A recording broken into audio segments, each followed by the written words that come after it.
Location: Atchafalaya National Wildlife Refuge, Louisiana. Date: August 8, 2017.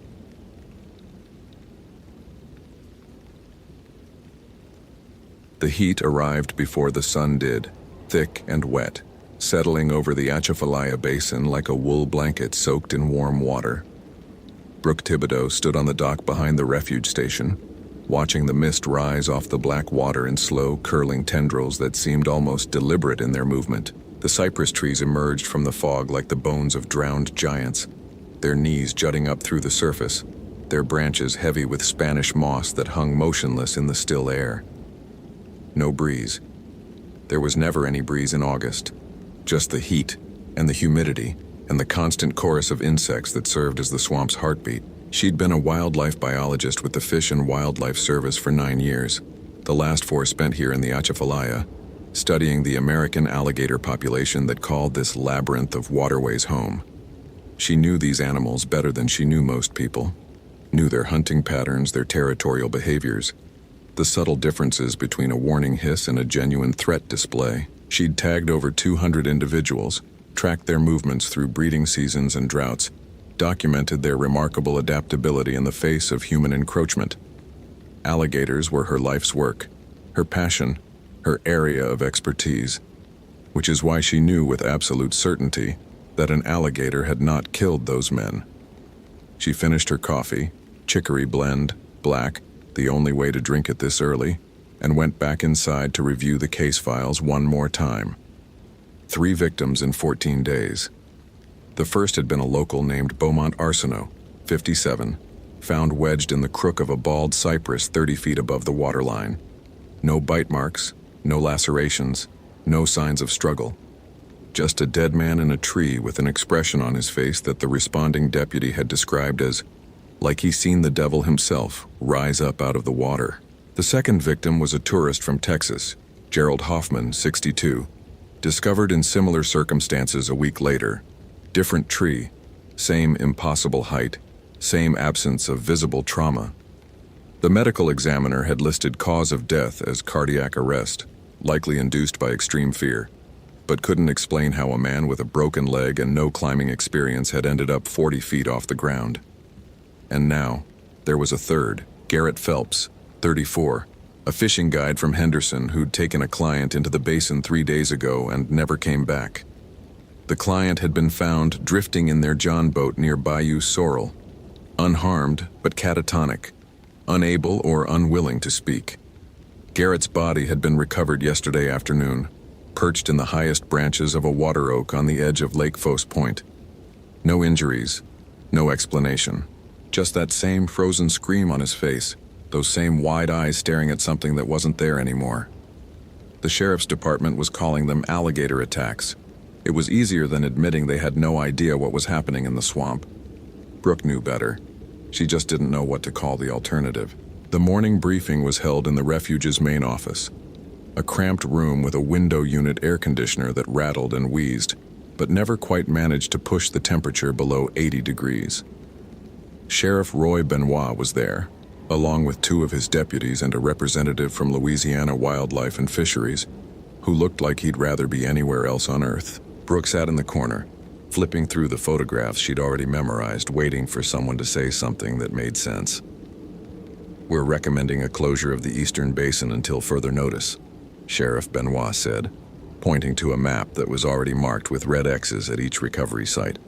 "No fishing, no hunting, no recreational access.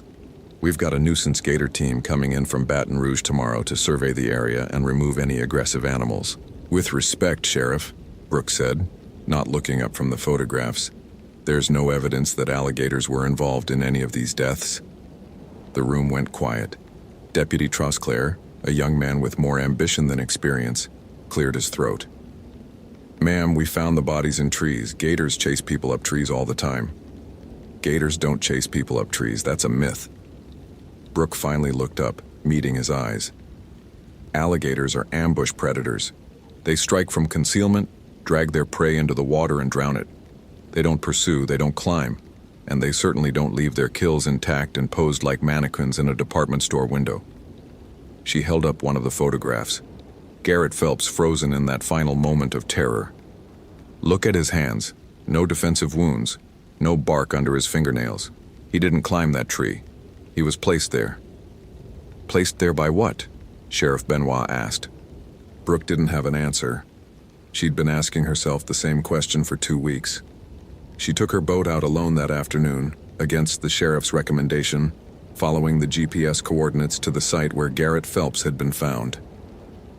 The sun was directly overhead by then, and the swamp had taken on that peculiar midday stillness where even the insects seemed to hold their breath. The water was the color of coffee with too much cream, opaque and warm, revealing nothing of what moved beneath its surface. Brooke cut the engine and let the boat drift, studying the tree where they'd found the body. It was a water oak, ancient and massive, its trunk rising straight out of the shallows before exploding into a canopy of branches that blocked out the sky. Spanish moss hung from every limb like funeral shrouds, swaying slightly in a breeze Brooke couldn't feel. The branch where Garrett had been found was at least 50 feet up, a branch that couldn't have supported his weight while he was alive, that should have snapped the moment he tried to climb onto it. But there he'd been, sitting upright, hands folded in his lap, eyes fixed on something in the distance that no one else could see. She heard it then. A sound that didn't belong in the catalog of swamp noises she'd spent 4 years memorizing. Not a splash, not a bird call, not the grunt of a gator or the splash of a gar. Something else. A low, rhythmic breathing, wet and labored, coming from somewhere in the trees to her left. She turned slowly, her hand moving instinctively toward the holstered pistol on her belt, and scanned the tree line. Nothing. Just moss and shadow in the endless watching silence of the swamp. But the breathing continued, and now she could hear something else beneath it. A sound like claws on bark, like something heavy pulling itself through the branches overhead. She looked up, and for just a moment, just a fraction of a second, she saw a shape silhouetted against the light filtering through the canopy. Too large to be human, too wrong in its proportions. A head that was almost canine, shoulders too broad, limbs that bent at angles that made her stomach lurch. Then it was gone, and the swamp was silent again, and Brooke was alone on the water with her heart hammering in her chest, and the absolute certainty that she was being watched. Garrett Phelps had known these waters his whole life. He'd been born in Henderson, raised on crawfish and catfish and the particular brand of Cajun stubbornness that came from living in a place the rest of the world had forgotten. His grandfather had run a fishing camp on the edge of the basin, and his father after him, and now Garrett carried on the tradition, taking tourists out into the swamp to catch bass and gar and the occasional alligator gar that could grow longer than a man was tall. He knew every channel, every sandbar, every hidden pocket of deep water where the big fish liked to hide. He knew the sounds the swamp made at night, the calls of owls and nightjars and the distant prehistoric bellowing of bull gators during mating season. He did not know the sound he heard on the night of August 5th. It started as a howl, not a wolf's howl, nothing that clean or natural, but something that started low and rose into a pitch that seemed to vibrate in his chest, in his teeth, in the roots of his hair. His client, an accountant from Shreveport named Dale, had gone pale and gripped the sides of the John boat so hard his knuckles turned white. "What the hell was that?" Dale whispered. Garrett didn't answer. He was listening. The howl had faded, but now there was something else. Footsteps, impossibly, walking on water. Not splashing through the shallows, but walking on the surface. Each step producing a soft, wet impact, like a palm slapping against skin. Coming closer. "We need to go," Garrett said, reaching for the outboard motor. "Now." But the motor wouldn't start. He pulled the cord once, twice, 3 times, and each time the engine coughed and died, as if something was choking it from within. The footsteps were closer now, and Garrett could see the water rippling in the darkness, concentric circles spreading out from points of contact that shouldn't have been possible. Something was walking toward them across the surface of the bayou, something that moved with a terrible, patient deliberation. Dale screamed. Garrett looked up. It was standing on the water 10 feet from the boat. Tall, 8 feet, maybe 9, with a body that was almost human but wrapped in something that might have been fur or might have been shadow. Its face was the worst part. A wolf's muzzle, but elongated, distorted, with eyes that glowed a faint, sickly yellow in the darkness. And it was looking at him. Not at Dale. At him. Studying him. Choosing. "Run," Garrett whispered, though he knew there was nowhere to run, nothing but water and darkness and the thing that stood upon the waves. "Dale, run." Dale didn't run. Dale didn't move. Dale just stared, his mouth open, his eyes glazed as the creature took another step toward the boat. And another. And another. Garrett felt something close around his chest. Not hands, not claws, but a pressure. An invisible force that lifted him out of the boat and into the air as if he weighed nothing at all. He couldn't scream, couldn't breathe, could only watch as the swamp fell away beneath him, as the creature's yellow eyes stayed fixed on his, as he was carried upward into the branches of the water oak and set gently, almost tenderly, onto a limb that shouldn't have held him. The last thing Garrett Phelps saw was the creature's face, inches from his own, studying him with something that might have been curiosity, or might have been hunger. The last thing he felt was his heart, hammering so hard against his ribs that he was certain it would burst. And the last thing he heard was a voice, not spoken, not exactly, but pressed directly into his mind. A voice that said, in tones of ancient and infinite patience, "Not yet." But soon, then the darkness took him, and Garrett Phelps was gone. Brooke found the nest 3 days later. She'd been following a pattern she'd noticed on the map. The 3 body sites formed a rough triangle around a patch of flooded forest that wasn't supposed to exist. The satellite imagery showed solid land there, a small island of higher ground in the midst of the basin. But when she navigated her boat through the increasingly narrow channels, she found only water and something else. Bones, hundreds of them, scattered across the shallow bottom, visible through the murky water like pale fingers reaching up from the mud. Human bones, animal bones, bones so old they'd begun to calcite, and bones so fresh they still had scraps of tissue clinging to them. They formed a ring around a single cypress tree, the largest Brooke had ever seen, its trunk easily 30 feet in diameter, its roots spreading out across the water like the legs of some enormous spider. The smell hit her next, not decay, something older, mustier, like a wet dog left in a closed room for weeks. It coated the back of her throat, made her eyes water, triggered some primal response in her hindbrain that screamed at her to leave, to run, to get as far from this place as possible. Her radio crackled. "Brooke, this is base, you copy?" She keyed the mic, never taking her eyes off the tree. "I copy. I found something. Sending coordinates now." "Negative on that, Brooke. We've got weather coming in. You need to head back." She looked up. The sky, which had been clear an hour ago, had turned the color of a bruise, purple and black and swollen with rain. The wind had picked up, sending ripples across the water, making the Spanish moss sway like something alive. And in the branches of the great cypress something moved, something that had been watching her the whole time. "Brooke, do you copy? Return to base immediately." She watched it descend, not climbing, flowing, like shadow given weight and form. It moved from branch to branch with a liquid grace that no living thing should possess, and as it came closer, she could see its face clearly for the first time. The muzzle, the eyes, the way its lips pulled back from teeth that were too long, too sharp, too many. The rougarou, the thing her grandmother had warned her about when she was a child, the monster that haunted the swamps and punished the wicked. She'd stopped believing in it when she was 10 years old. She'd been wrong. It stopped on a branch 20 feet above her, crouching, watching, those yellow eyes fixed on hers with an intelligence that was unmistakably, terrifyingly human. "Not you," the voice said in her mind. "Not yet. You still have work to do." And then it was gone, and Brooke was alone in the gathering storm, surrounded by bones, knowing with absolute certainty that she had been judged, and, for now, found wanting. The official report listed the 3 deaths as accidental drownings complicated by alligator activity. The bone site was never mentioned. The witness, Dale, the accountant from Shreveport, recovered from his catatonic state after 6 weeks of inpatient psychiatric care and claimed to remember nothing of the night Garrett Phelps died. Brooke never told anyone what she saw. What would she say?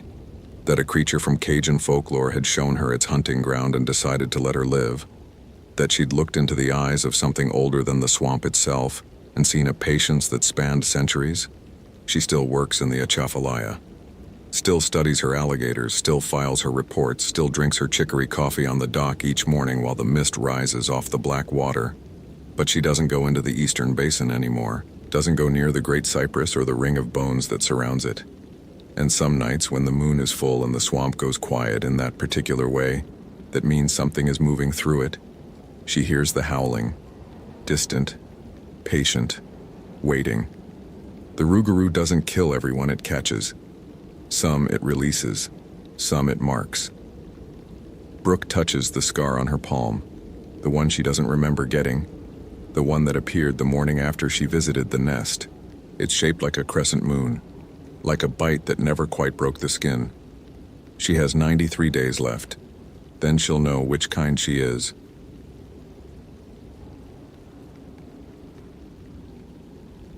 Location: Olympic National Park, Washington, Hoh Rainforest.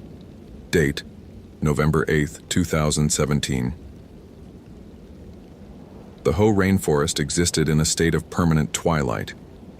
Even at midday, the canopy of Sitka spruce and western hemlock filtered the Washington sky into something gray and diffuse, a light that seemed to come from everywhere and nowhere at once.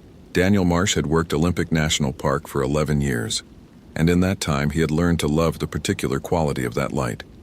The way it softened edges, made the ancient trees seem to breathe, turned the hanging curtains of moss into something from a fever dream.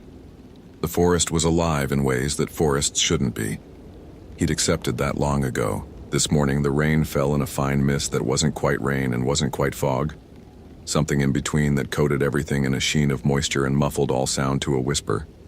Daniel stood on the porch of the Hoh Rainforest Visitor Center at 7:15, drinking his second coffee of the day, watching the parking lot slowly fill with the first visitors of the morning.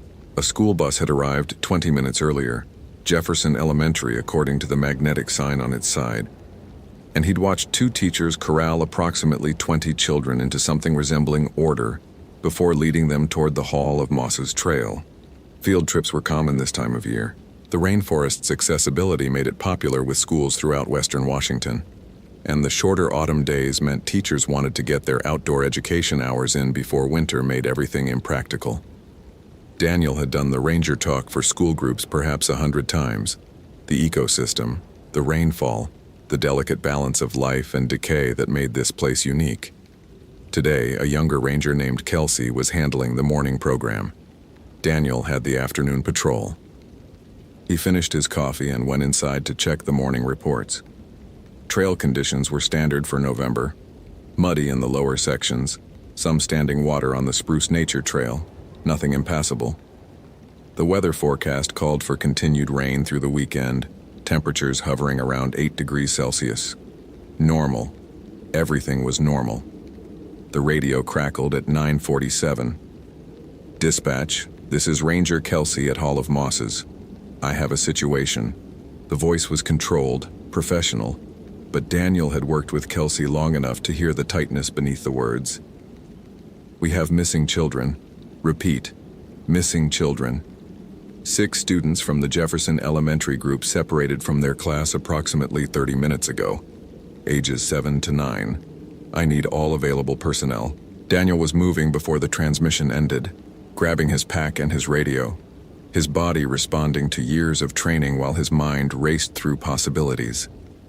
Children wandered off constantly.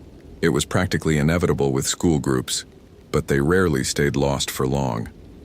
The Hall of Mosses Trail was a short loop, well marked, bordered by the kind of dense undergrowth that discouraged off-trail exploration. There was nowhere for 6 children to go, except, of course, into the forest itself. And the forest went on forever. He keyed his radio as he jogged toward the trailhead. Dispatch, Ranger Marsh responding. ETA to Hall of Mosses, 4 minutes. Do we have descriptions on the missing children? The response came fragmented. Names and ages and clothing colors that blurred together. 6 children, 3 girls, 3 boys. All wearing the bright yellow vests the school had provided for visibility. Yellow should be easy to spot against the endless green and brown of the rainforest. Should be. But as Daniel entered the trail and felt the canopy close above him like a door swinging shut, he found himself thinking about the stories he'd heard over the years. Stories the Quinault and Quileute elders sometimes shared late at night when they thought the Park Service people weren't listening. Stories about things that lived in the deep forest, things that called to travelers with whistles and songs, things that took people away and sometimes brought them back changed. The old people called them Tsiatko, stick Indians, shadow people who walked between the massive trunks of the ancient trees, thin as the branches they hid behind, patient as the moss that grew on everything. They taught their children never to whistle in the forest, never to answer if something whistled back. Daniel had always dismissed those stories. He was a scientist by training, a rationalist by temperament. The forest was just a forest, strange and beautiful and indifferent to human concerns, but not malevolent, not aware. But as he pushed deeper into the Hall of Mosses, past the point where the maintained trail gave way to something older and less defined, he noticed the silence. Not the usual quiet of the rainforest, which was full of subtle sounds, dripping water, rustling ferns, the distant calls of varied thrushes. This was different. This was absence, as if someone had pressed mute on the entire world. And somewhere ahead, so faint he might have imagined it, he heard a whistle. Ms. Harper had counted them. She had counted them 3 times before they left the visitor center, counted them again at the trailhead, counted them at every stopping point along the way. 23 students. She'd been teaching 3rd grade for 15 years, and she'd learned that counting was the only thing that kept field trips from becoming disasters. So when she turned around at the viewing platform near the big maple tree and counted only 17, she felt the floor drop out from beneath her reality. "Where are the others?" Her voice came out sharper than intended. The remaining students stared at her with wide eyes. Kelsey, the young ranger who'd been leading their tour, stopped mid-sentence about the symbiotic relationship between moss and bark. "Which others, Ms. Harper?" "6 of them. Zoe, Marcus, the Patterson twins, little James Chen, and... She couldn't remember the 6th name. Why couldn't she remember? They were right here. They were right here 5 minutes ago. But even as she said it, doubt crept in. Had she actually seen them at this platform? She remembered counting at the previous stop, the one by the fallen nurse log. 23. But the image was fuzzy somehow, like a photograph left in the rain. Had she really counted, or had she just assumed? Kelsey was already on her radio, her voice calm but urgent. The other teacher, Mr. Paulson, began gathering the remaining students into a tight group. Ms. Harper stood frozen, trying to reconstruct the last 30 minutes, and found that she couldn't. The timeline had become unreliable, full of gaps and overlaps that didn't make sense. The rain continued to fall, soft and relentless. The moss-covered trees stood silent around them, watching with patience older than memory. And somewhere in the forest, 6 children walked a path that wasn't on any map, following a sound that no adult could hear. Zoe didn't know why she'd left the group. One moment she was standing with the others, listening to the ranger lady talk about how old the trees were, and the next moment she was walking into the green darkness between 2 massive trunks, her feet moving on their own, her mind floating somewhere peaceful and strange. The whistling was beautiful. That was the thing the grown-ups would never understand, how beautiful it was. Not like a person whistling, not like the songs her dad sometimes hummed while making breakfast. This was something else. It was the sound the forest would make if the forest could sing, and it was calling her name. And she had to follow it because following it was the most important thing she'd ever done. The others were with her. Marcus and the twins, James and the girl whose name Zoe kept forgetting even though they sat next to each other in class. They walked in a line through the ferns and the fallen logs, their yellow vests bright against the gray-green world. and none of them spoke because speaking would have interrupted the song. The trees grew taller here. The moss grew thicker. The light grew dimmer until Zoe could barely see her own hands in front of her face. But that was okay. The whistling would guide her. The whistling would take her where she needed to go. She became aware, gradually, that they were not alone. Shapes moved between the trees, tall shapes thin as branches, their edges blurring into the shadows. They didn't have faces, not exactly. They had places where faces should be, dark spaces that watched without eyes. Zoe wasn't afraid. She should have been afraid. Some distant part of her knew that. But the fear had been packed away somewhere she couldn't reach it, wrapped in the beautiful song and stored in a box she'd forgotten how to open. One of the shapes came closer. It bent down toward her, its not face level with hers, and the darkness where its eyes should be seemed to look into her, through her, past every wall she'd ever built inside herself. It saw everything. Her fears, her hopes, the secret angry thoughts she sometimes had about her little brother, the way she cried at night when she thought about her grandmother who died last spring. It saw all of it, and it didn't judge, and it didn't comfort. It just saw. Then it whistled, a single long note, and Zoe understood that she was being given a choice. She could stay here, in this place between the trees where time didn't work the way it was supposed to, and she would never be afraid again, never be sad, never be anything at all. Or she could go back, carrying what she'd seen, knowing what she now knew, and live with that knowledge for the rest of her life. She tried to speak. She tried to say that she wanted to go home, wanted her mom, wanted to wake up from this dream that had stopped feeling like a dream.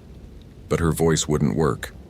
The song had filled up all the space where words used to live. The shape whistled again. The other shapes whistled in response, a chorus that echoed through the ancient trees, through Zoe's bones, through something deeper than bones. Then there was silence, and then she was sitting in a circle with the other 5 children, in a clearing that shouldn't exist, and a man in a ranger uniform was running toward them with wild eyes and a radio pressed to his mouth. Daniel found them at 11:23, exactly 3 hours after they'd been reported missing. They sat in a perfect circle in a clearing he'd never seen before, despite 11 years of walking these trails. Their yellow vests were spotless, no mud, no moisture, despite the constant rain. Their eyes were open but unfocused, staring at something beyond the visible world. Their hands moved in their laps, fingers tracing the same pattern over and over, a spiral within a spiral, a shape that seemed to turn in on itself forever. None of them spoke. None of them moved except for those tracing fingers. "Dispatch, Ranger Marsh. I've found them, all 6, alive, approximately half a mile north of the Hall of Mosses trail." He gave coordinates that his GPS insisted were accurate, even though they placed him in a location that, according to every map he'd ever seen, was the middle of an impenetrable old-growth thicket. They're unresponsive. I need medical at the visitor center, and I need help carrying them out. They're not walking on their own. As he approached the circle, the closest child, a girl with dark hair and wide, empty eyes, turned her head slowly to look at him. Her lips moved. At first, no sound came out. Then, in a whisper so faint he had to lean in to hear, "They showed us. They showed us what's behind everything." "Who showed you, sweetheart? Who?" "We can't talk about it." Her voice was flat, mechanical, as if she were reciting something memorized long ago. "If we talk about it, they'll hear. They're always listening. The ones who whistle, the ones who wait." She turned away from him, her hands resuming their endless spiral tracing, and she didn't respond to anything else he said. It took 4 rangers to carry the 6 children back to the visitor center. They remained silent the entire way, their eyes open and staring, their fingers still moving in those terrible patterns. Ms. Harper collapsed when she saw them. Mr. Paulson had to be restrained from shaking Marcus, demanding to know what happened, where they'd been. The parents were called, ambulances arrived, child psychologists were summoned. And through it all, Daniel kept thinking about the clearing, about how the trees around it had seemed to lean inward, watching. about how the moss on the ground had been pressed flat in a pattern he couldn't quite decipher, about the smell that had hung in the air. Not unpleasant exactly, but wrong, like cedar smoke mixed with something older, something that didn't belong to any living thing. And about the whistle he'd heard, just once, as he carried the last child out of the forest. A single note, long and low, that seemed to come from everywhere at once. A note that sounded almost like goodbye, or almost like a promise. Doctor, Allison Reeves arrived at Olympic Memorial Hospital 3 days later, summoned by a child psychiatry department that had no idea what to do with 6 children who wouldn't speak, wouldn't eat without prompting, and spent every waking moment drawing the same spiral pattern on any surface they could find. She reviewed the case files on the drive from Seattle. Trauma-induced catatonia was her initial hypothesis. Whatever had happened in those 3 hours had been severe enough to trigger a dissociative state in all 6 children simultaneously. It was rare, but not unheard of. Shared trauma could create shared symptoms, but the files included details that didn't fit any pattern she recognized. The children's vitals were perfect. No signs of exposure, dehydration, or physical harm. No evidence of assault. Nothing that should have caused this level of psychological withdrawal. And then there were the drawings. Every child, independently, without seeing each other's work, produced the same image. A spiral within a spiral, rendered with a precision that seemed impossible for children their age. The lines didn't waver. The proportions were mathematically exact. Child psychologists had tested them separately, given them different materials, crayons, markers, pencil, finger paint, and every time, the same spiral emerged. Allison's first interview was with Zoe, the youngest. The girl sat in a hospital room decorated with cheerful animal posters, her hands folded in her lap for once, her eyes focused on Allison's face with an intensity that made the psychiatrist want to look away. "Hello, Zoe. I'm Dr. Reeves. I'm here to talk with you about what happened in the forest." Silence, but not the empty silence of the other children. Zoe was thinking, considering, weighing something behind her 2 old eyes. "You want to know what we saw? I want to help you feel better. We don't feel bad, we feel different." Zoe tilted her head, a gesture that reminded Allison of a bird examining something it might eat. "They didn't hurt us. They just showed us." "Showed you what?" "The space between." Zoe's voice dropped to a whisper. "The place where the trees are always watching. The place where time goes when it's not here. They live there. They've always lived there. Before the forest. Before anything." She paused. "They wanted us to know. They wanted someone to remember." "Remember what, Zoe?" The girl smiled. It was the first expression Allison had seen on any of the children's faces since their return, and it was wrong, too wide, too knowing, a smile that belonged to something much older than 7 years. "That they're still here, that they'll always be here, that sometimes they take people and sometimes they give them back and you can never tell which is worse." She resumed drawing, the spiral within a spiral, perfect and precise, growing outward from the center of the page. Allison watched her for a long time. Then she closed her notebook and left the room, walking past the nurse's station and out into the hospital parking lot, where she stood in the rain and tried to convince herself that what she'd just seen had a rational explanation. The rain fell soft and constant, the same rain that fell in the Hoh rainforest 30 miles away, where the trees stood ancient and patient and watched with something that wasn't quite awareness, but wasn't quite absence either. Her phone buzzed. A text from the hospital. "Mark is speaking now, repeating same phrase. They whistle when they're hungry. They're always hungry. Please advise." Allison didn't respond. She got in her car and drove home, and that night she dreamed of spirals, and in the dream they kept turning inward, inward until she reached a center that had no bottom. Only darkness, and a sound like whistling that seemed to know her name. The children were released to their families 2 weeks later. The official diagnosis was acute stress reaction, resolved. All 6 eventually resumed normal activities, school, friends, the ordinary business of childhood. But their parents noticed things. Small things at first. The way they sometimes stopped mid-sentence and tilted their heads, listening to something no one else could hear. The way they drew spirals in the margins of their homework, in the frost on windows, in the condensation on bathroom mirrors. The way they never went near forests anymore, any forests, and screamed if anyone tried to make them. And sometimes, late at night, their parents heard them whispering to each other in a language that didn't sound like English, didn't sound like any language at all, a language that sounded almost like whistling. Ranger Daniel Marsh took early retirement the following spring. He moved to Arizona, to a place where the land was flat and open, and you could see for miles in every direction. He never spoke about what happened in the Hoh rainforest, never filed a report that mentioned the things he'd seen in that impossible clearing.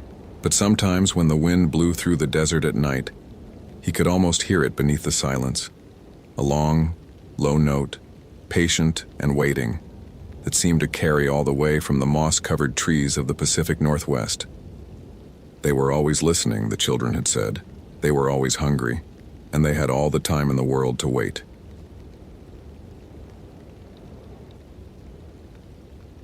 Location: North Cascades National Park, Washington.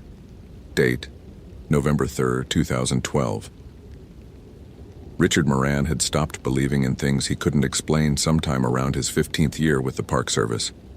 Before that, he'd entertained the occasional campfire story, the whispered legends that rangers passed down like family heirlooms. But 18 years of working search and rescue in the North Cascades had taught him that the wilderness didn't need supernatural help to kill people. The mountains were indifferent. The cold was patient. Human error was reliable. That was enough. He poured his morning coffee in the Marble Mount Ranger Station, watching the fog roll through the valley like something alive. November had arrived with its usual cruelty, temperatures dropping into the 20s overnight. The first serious snowfall expected by week's end. Most of the seasonal staff had transferred out in October. The park was emptying, settling into its winter solitude. Richard preferred it this way. Fewer visitors meant fewer rescues, fewer body recoveries, fewer families he had to call with news that would shatter their worlds. The station was quiet except for the hum of the space heater and the occasional crackle of the radio. Richard ran through his morning checklist with the ease of long practice. Weather report: overcast, high of 38, snow likely by Tuesday. Trail conditions: Cascade Pass closed above 5,000 feet due to ice. Overnight incidents: none reported.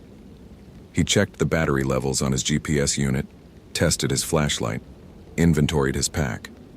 These rituals were the liturgy of his profession, the small disciplines that kept men alive when the mountains turned hostile. Outside, the North Cascades rose in jagged silhouette against the gray sky, peaks that the early explorers had called the American Alps, though Richard had always thought that comparison undersold them. The Alps had been civilized for centuries. The North Cascades remained wild in ways that Europe had forgotten. There were valleys here where no human had ever set foot, glaciers that had been grinding stone since before the pyramids were built, forests so dense that sunlight never reached the ground. It was beautiful. It was also utterly indifferent to human survival, and Richard respected that indifference the way a sailor respects the sea. His radio crackled at 0730. Marble Mount Station. This is dispatch. You copy? Richard keyed the mic. Dispatch, Marble Mount. Go ahead. Rich, we've got a situation. Fourth report in 3 weeks of auditory anomalies near Cascade Pass. Hikers hearing what they describe as children crying from the cliff faces. Latest witness is at the Wilderness Information Center, pretty shaken up. Superintendent wants you to interview her, see if we can figure out what's going on. Richard frowned. He'd heard about the first 3 reports, dismissed them as acoustic tricks, the way sound bounced strangely in mountain terrain. Marmots could make sounds eerily similar to human screams. Wind through certain rock formations created whistles and moans. There was always an explanation. Copy that, dispatch. I'll head over now. Any injuries? Negative on injuries, but the witness apparently tried to locate the source and nearly went over a ledge. SAR brought her down last night. She's insistent that what she heard was real. They always are. Marble Mount out. He finished his coffee, grabbed his jacket, and stepped into the cold morning air. The fog was thicker now, reducing visibility to perhaps 100 feet. Somewhere above, hidden by clouds, the mountains waited. The Wilderness Information Center was a 20-minute drive down the highway. Richard found the witness in the staff break room, wrapped in a shock blanket, hands curled around a mug of tea that had long since gone cold. She was young, late 20s, he guessed, with the weathered look of someone who spent serious time outdoors, not a casual day hiker. "Brooke Kavanaugh?" He pulled up a chair across from her. "I'm Richard Moran, District Ranger. I understand you had an experience up at Cascade Pass." She looked at him with eyes that hadn't slept. "You're here to tell me it was marmots, or the wind, or my imagination." "I'm here to listen. What happened?" Brooke set down her tea. Her hands were trembling slightly, not from cold, Richard noted, but from something deeper. He'd seen that tremor before, in survivors of avalanches, in people who'd watched friends fall. "I've been climbing in the Cascades for 6 years," she said. "I know what marmots sound like. I know what the wind sounds like. What I heard was not wind." She met his eyes. It was a child, a little girl. She was crying for her mother. "Where exactly?" "On the north face of Johannesburg Mountain, about 200 feet up a vertical cliff. No ledges, no caves, no possible way for anyone to be there, let alone a child." Her voice cracked. "But I heard her, clear as I'm hearing you now. She was crying, and then she started calling for help. 'Please, someone help me, I'm scared, please.'" Richard wrote in his notebook, keeping his expression neutral. "And you attempted to locate the source?" Yes, I know how stupid that sounds. But you don't understand. It was so real, so desperate, I kept thinking. What if someone actually fell? What if there's a child up there dying while I stand here doing nothing?" She pulled the blanket tighter. "I started climbing toward the sound. The crying kept moving, always just a little further up, a little further along the cliff. I followed it for, I don't know, an hour? 2? And then I looked down and realized I was on a ledge about 3 inches wide, 400 feet above the valley floor, with no memory of how I'd gotten there. That's when SR found you?" "I triggered my emergency beacon. I couldn't move, couldn't go forward, couldn't go back. I just stood there pressed against the rock, waiting." She shuddered. And the whole time, I could still hear her, the little girl. But now she wasn't crying anymore, she was laughing. And the laugh, it wasn't a child's laugh. It was something else. Something that was pretending to be a child, and had stopped pretending because it didn't need to anymore. Richard's pen had stopped moving. He looked at the words he'd written. Laughter, not a child. Pretending. "Ms. Kavanaugh, the mind can play tricks. I know what you're going to say." Her voice was flat now, exhausted. "And I don't care. I know what I heard. But that's not why I'm telling you this." She reached into her jacket pocket and pulled out a folded piece of paper. "After SAR brought me down, I couldn't sleep. So I started researching, looking for any record of similar incidents in the area." She unfolded the paper. It was a printout from some historical archive, a scanned document, handwritten, dated 1897. "This is from a survey report, a geological team mapping the Cascade Pass area. They lost 2 men on Johannesburg Mountain. The report says they followed sounds of distress into impassable terrain and perished in falls." She pointed to a passage circled in red. "Read that part." Richard took the paper. The handwriting was cramped, faded, but legible. The native guides refused to continue past the tree line. They spoke of ancient spirits that inhabit the high places, women with the faces of owls who call to travelers with the voices of children. They were adamant that any sound of distress from the cliffs must be ignored, for it is a trap laid by these beings to lure men to their deaths. We dismissed this as superstition. Perhaps we should not have. He read it twice, then a third time. "The Yakima and Skagit peoples have been in these mountains for 10,000 years, Brooke said quietly. They know things about this place that we don't, that we've chosen not to know.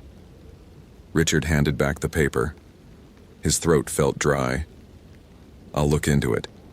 You don't believe me? I believe you heard something. He stood. I believe you almost died. Beyond that, I need to see for myself. Brooke's eyes widened. You're going up there? It's my job. Ranger Moran, she grabbed his arm and her grip was surprisingly strong. If you hear a child crying up there, don't follow the sound, promise me. No matter how real it seems, no matter how much you want to help, don't follow. Richard gently removed her hand. I'll be careful. But as he walked back to his truck, he couldn't shake the feeling that careful wasn't going to be enough. He reached the Cascade Pass trailhead at 1100 hours. The fog had lifted slightly, revealing the lower slopes of the surrounding peaks, but the summits remained hidden in cloud. The temperature had dropped another 5 degrees. Snow was definitely coming. Richard signed in at the trail register, more out of habit than regulation since the trail was officially closed, and started up the switchbacks. The forest closed around him immediately.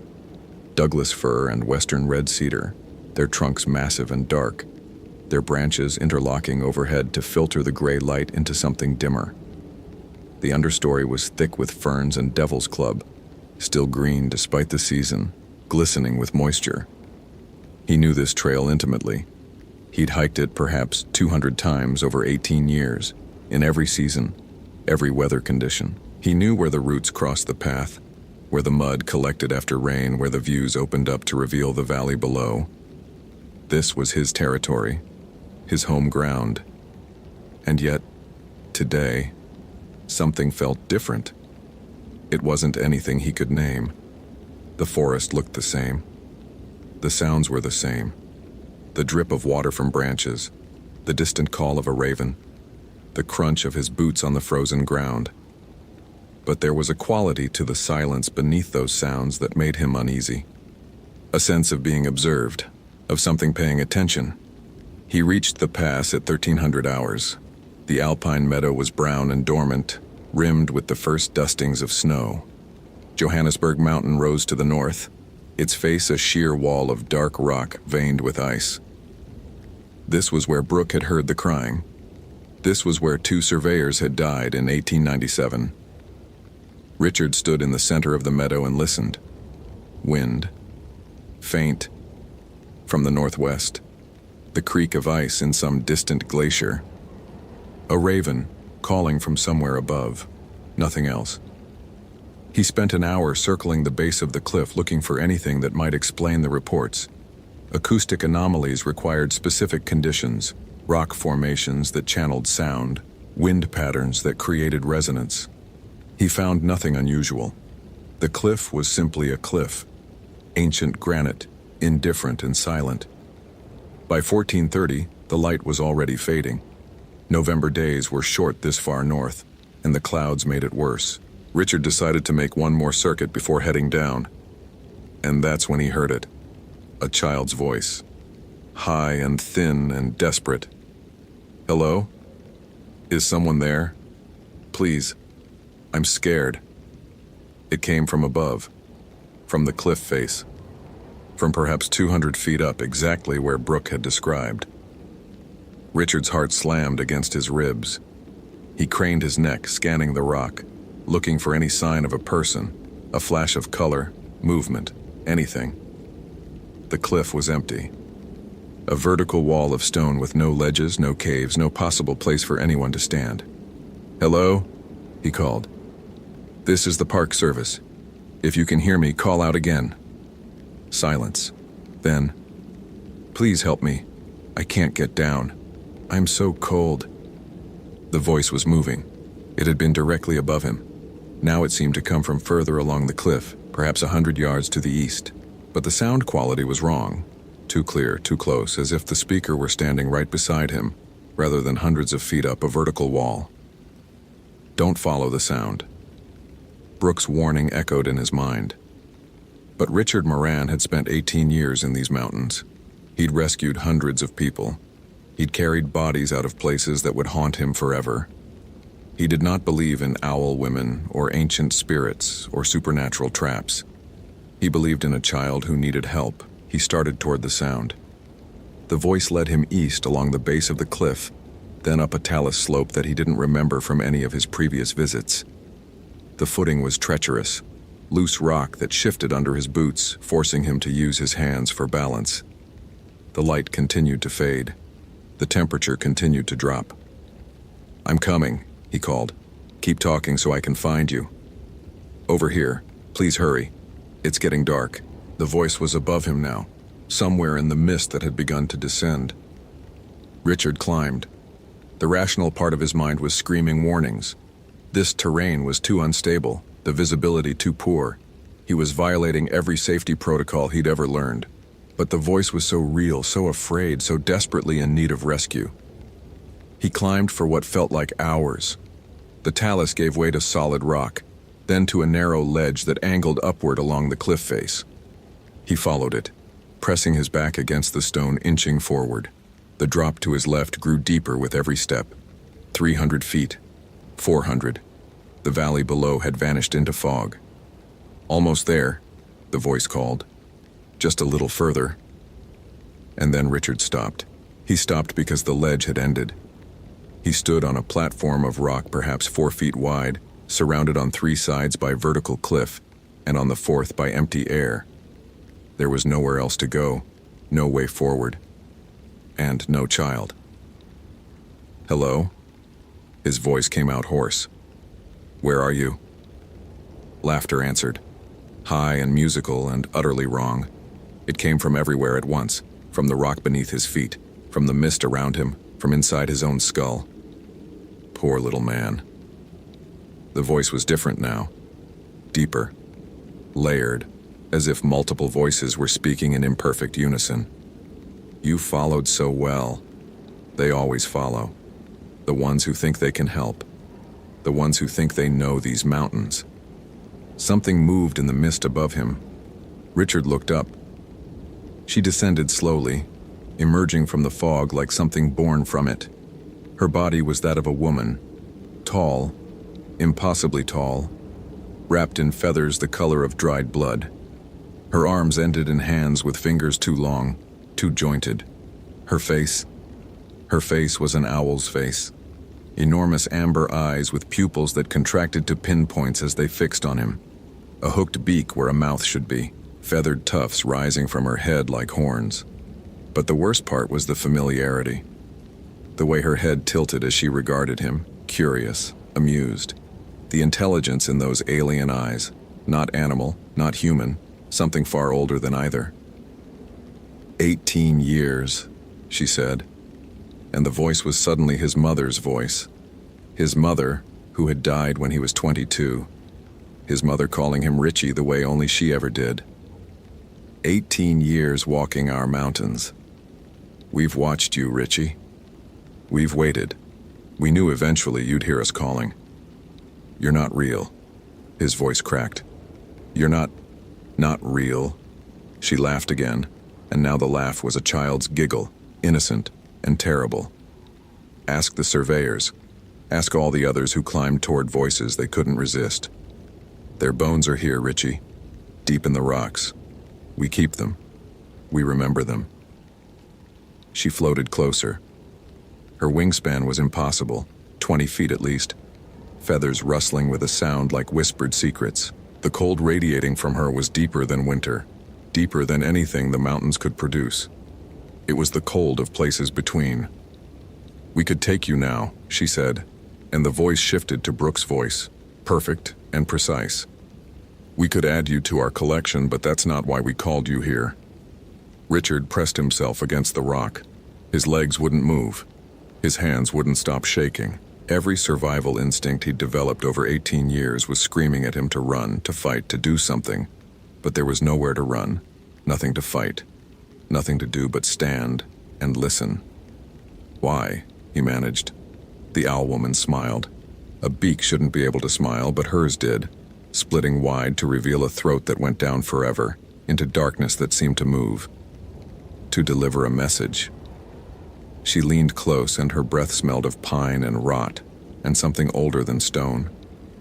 The mountains are waking. The old agreements are ending.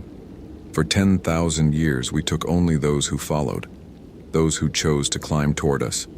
But the boundaries are thinning, Richard Moran. Soon we won't need to call. Soon we'll come down from the high places. And when we do... She tilted her head, owl-like, curious. Tell them, she whispered. Tell them what you saw. Tell them to remember the old stories. Tell them that what sleeps in the peaks is stirring. And then she was gone. No transition, no departure. Simply there one moment and absent the next, leaving only the mist and the cold and the impossible ledge where Richard stood, 400 feet above the valley floor, with no memory of how he'd climbed so high. Search and rescue found him at 300 hours, huddled on the ledge, hypothermic and unresponsive. They had to airlift him out by helicopter. There was no safe way to climb down in the dark and no explanation for how he'd reached that position in the first place. The rescue team leader said later that the ledge Richard was on shouldn't have been accessible without technical climbing gear. The route he'd apparently taken didn't exist. Richard spent 3 days in the hospital recovering from exposure. He told the doctors he'd gotten lost in the fog. He told the superintendent he'd slipped and become stranded. He told his colleagues nothing at all. But he wrote a report. A real report. One that would never be filed officially. One that he sealed in an envelope and placed in his personal safe deposit box, along with his will and his service records. The report detailed everything. Brooks' account, the historical documents, what he'd seen on that ledge. He didn't expect anyone to believe it. He wasn't sure he believed it himself. But in March of the following year, a hiker disappeared near Cascade Pass. Her body was never found.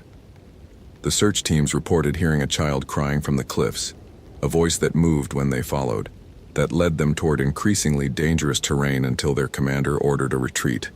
And in November 2013, exactly 1 year after Richard's encounter, 3 climbers vanished on Johannesburg Mountain. The weather had been clear. Their equipment was found at their campsite, neatly arranged as if they'd simply walked away in the middle of the night. The last entry in their logbook read, "Heard something outside the tent. Sounds like a little girl crying. Going to check." Richard read the incident reports. He visited the memorial plaques that the families installed at the trailhead. He said nothing to anyone because what was there to say? That the mountains were haunted? That owl women lived in the high places and called to travelers with the voices of children? That something ancient was stirring and the old protections were failing? No one would believe him. He barely believed himself, but he never hiked to Cascade Pass again. He requested a transfer to a desert park, anywhere without peaks that vanished into mist, without cliffs that echoed with impossible sounds. The request was denied, and every November when the first snows came and the nights grew long, Richard would lie awake in his cabin and listen. Listen for the sound of crying from the mountains. Listen for a voice calling his name in the darkness. Sometimes, just before dawn, he thought he heard her. "Richie. Come find me, Richie. I've been waiting so long." His mother's voice. Perfect, and patient, and hungry. He would pull the covers over his head and wait for daylight. But daylight came later every year and the nights grew longer. And somewhere in the peaks above the tree line something was watching. Something that remembered his name. Something that had all the time in the world.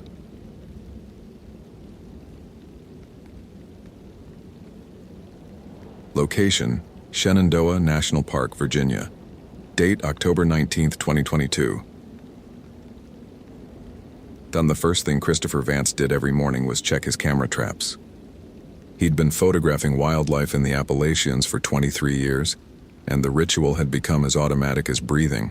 Wake before dawn, drink coffee black from a thermos that had seen better decades, pull on boots that knew the shape of his feet better than he did, and walk the circuit. 12 cameras spread across 3 square miles of Shenandoah backcountry, each one positioned to capture the secret lives of animals that most visitors never saw. Black bears rubbing against marking trees, bobcats padding through moonlit clearings, the occasional coyote, increasingly common these days, moving through the forest like gray smoke, and deer, always Deer. White-tailed deer were so abundant in Shenandoah that most photographers didn't bother with them anymore.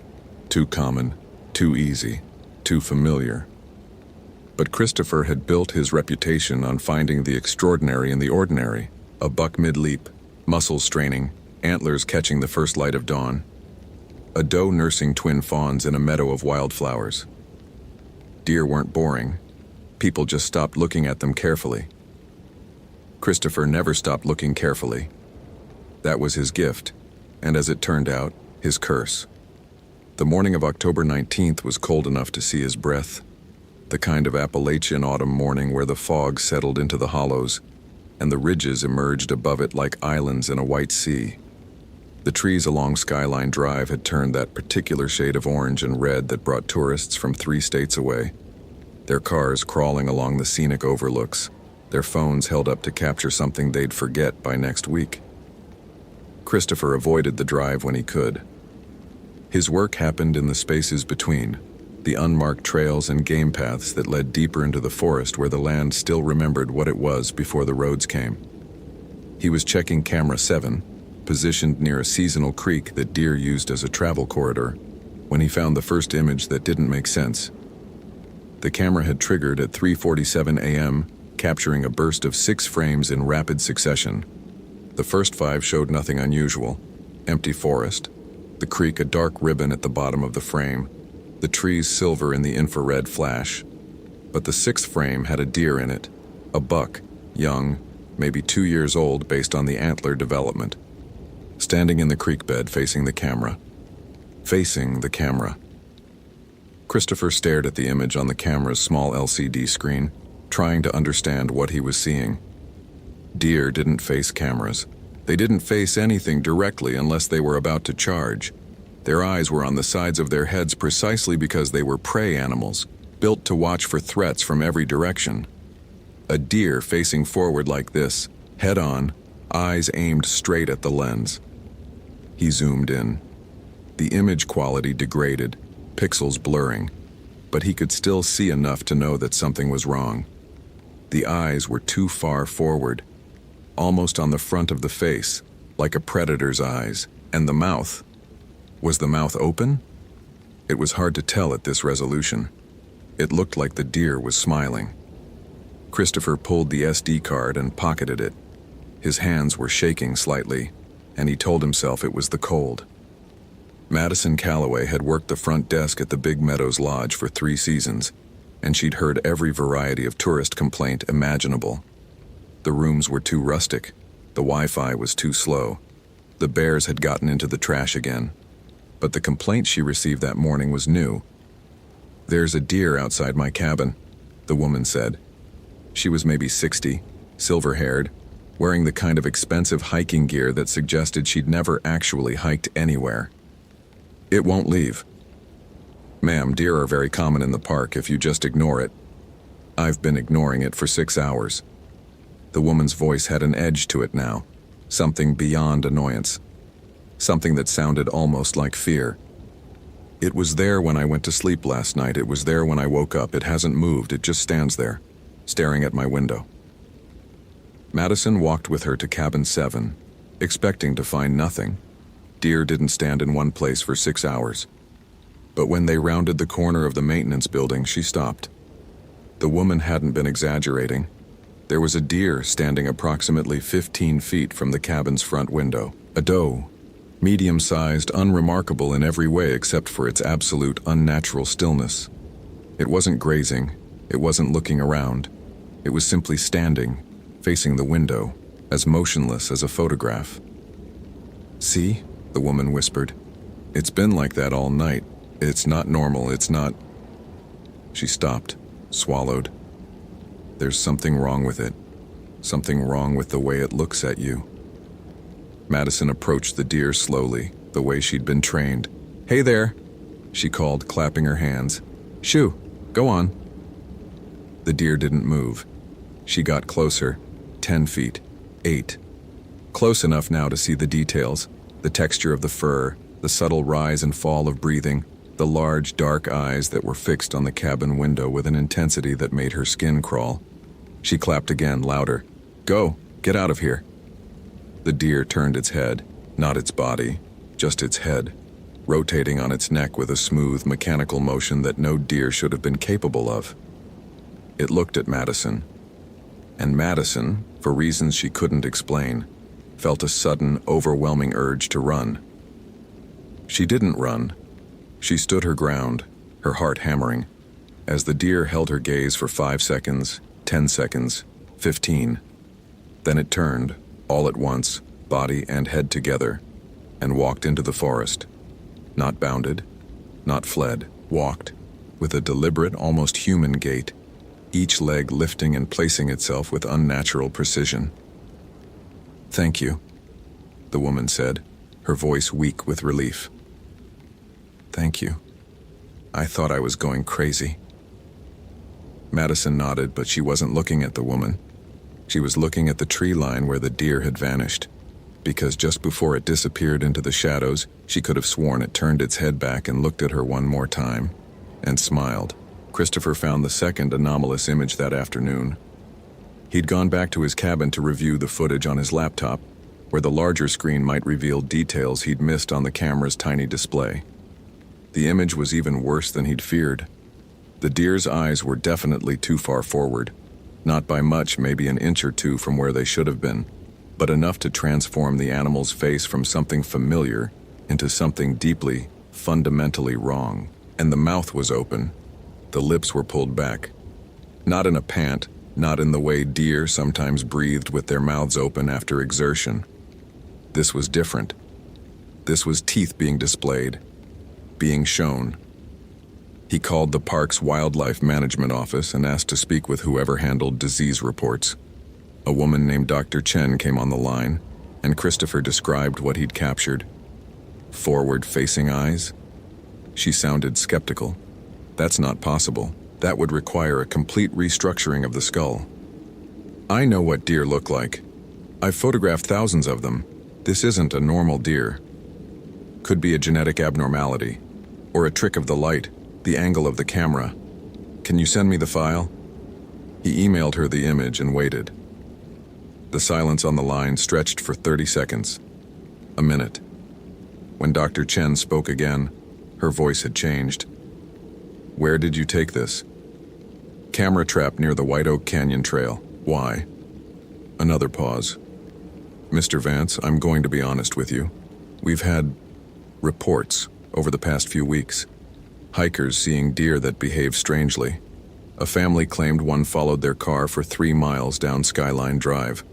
A backpacker said he saw a deer standing on its hind legs in a clearing, but when he tried to photograph it, his phone died." She exhaled slowly. "I've been dismissing them as misidentification, overactive imaginations. But this image, what about it? I've been looking at it for 60 seconds and I can't make myself believe it's a deer. I know it's a deer, it has to be a deer, but every time I look at it, something in my brain just rejects it, like it's the wrong shape for reality." Christopher looked at his laptop screen. The image stared back at him. Those eyes. That mouth. "I'm going back tonight," he said, "to camera 7. I'm going to see what's out there." "Mr. Vance, I don't think that's a good idea.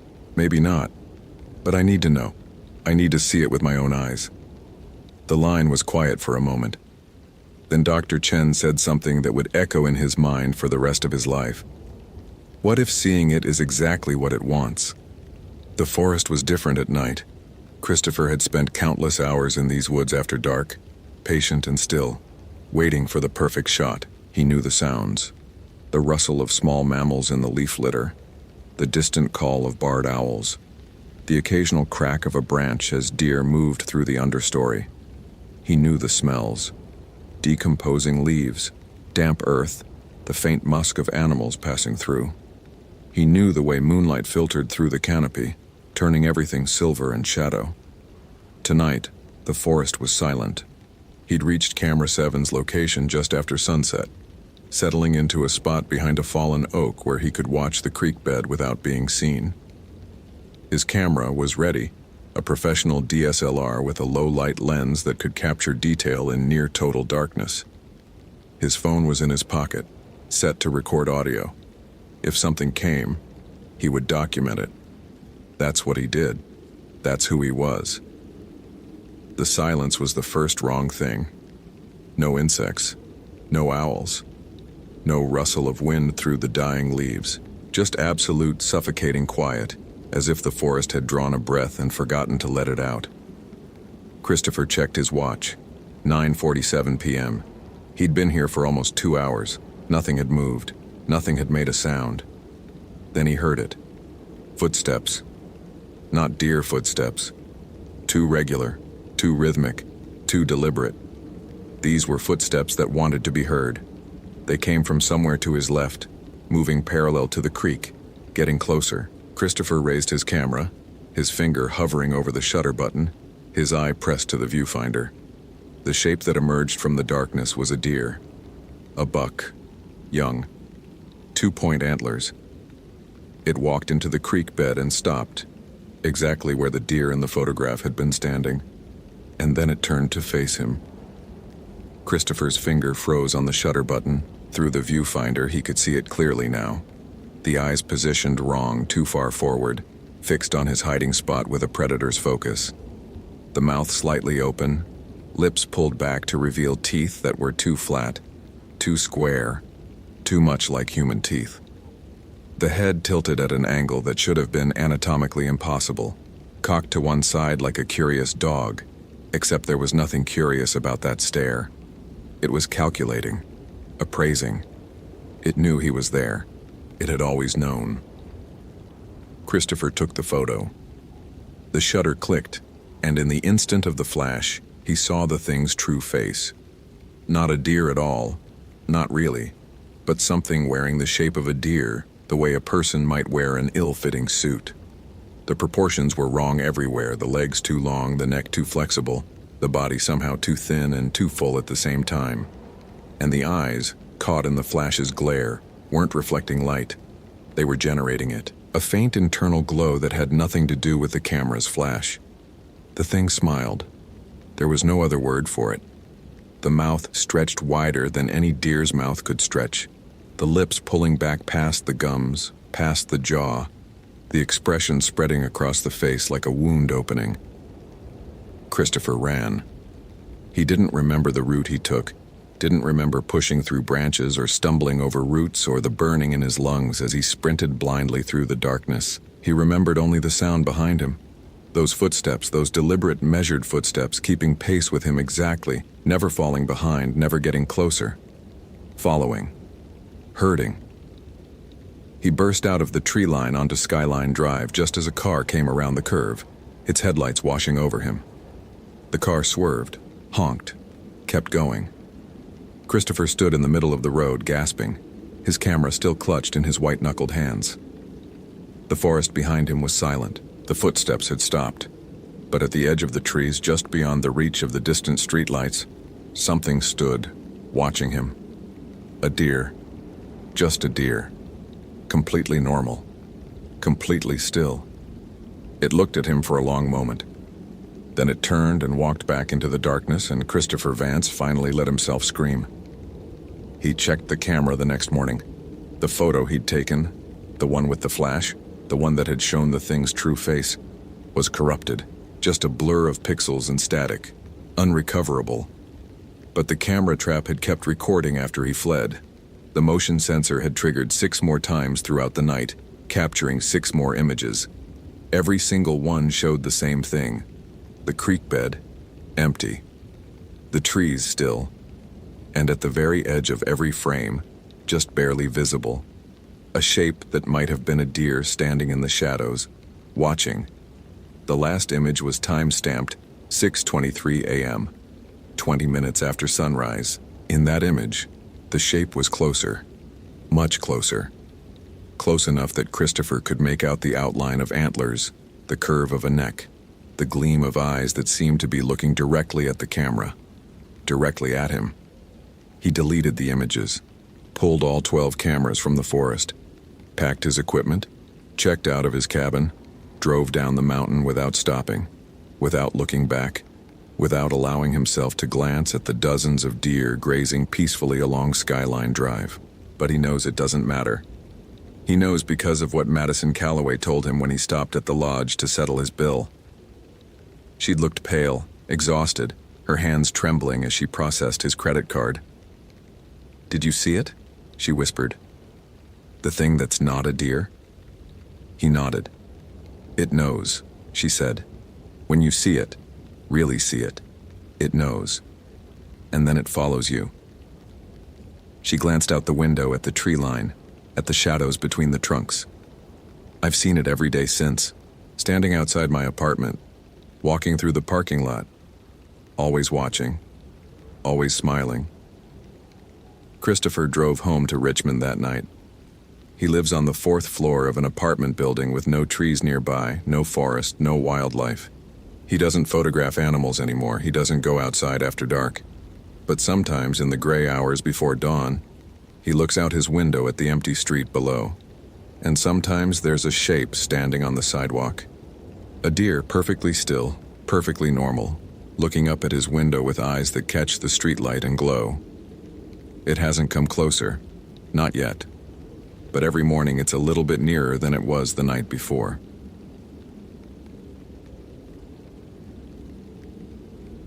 Location: Glacier Bay National Park, Alaska. Date: August 28, 2012. Walter Erickson was 67 years old and had been retired from the Park Service for 5 years when the phone call came.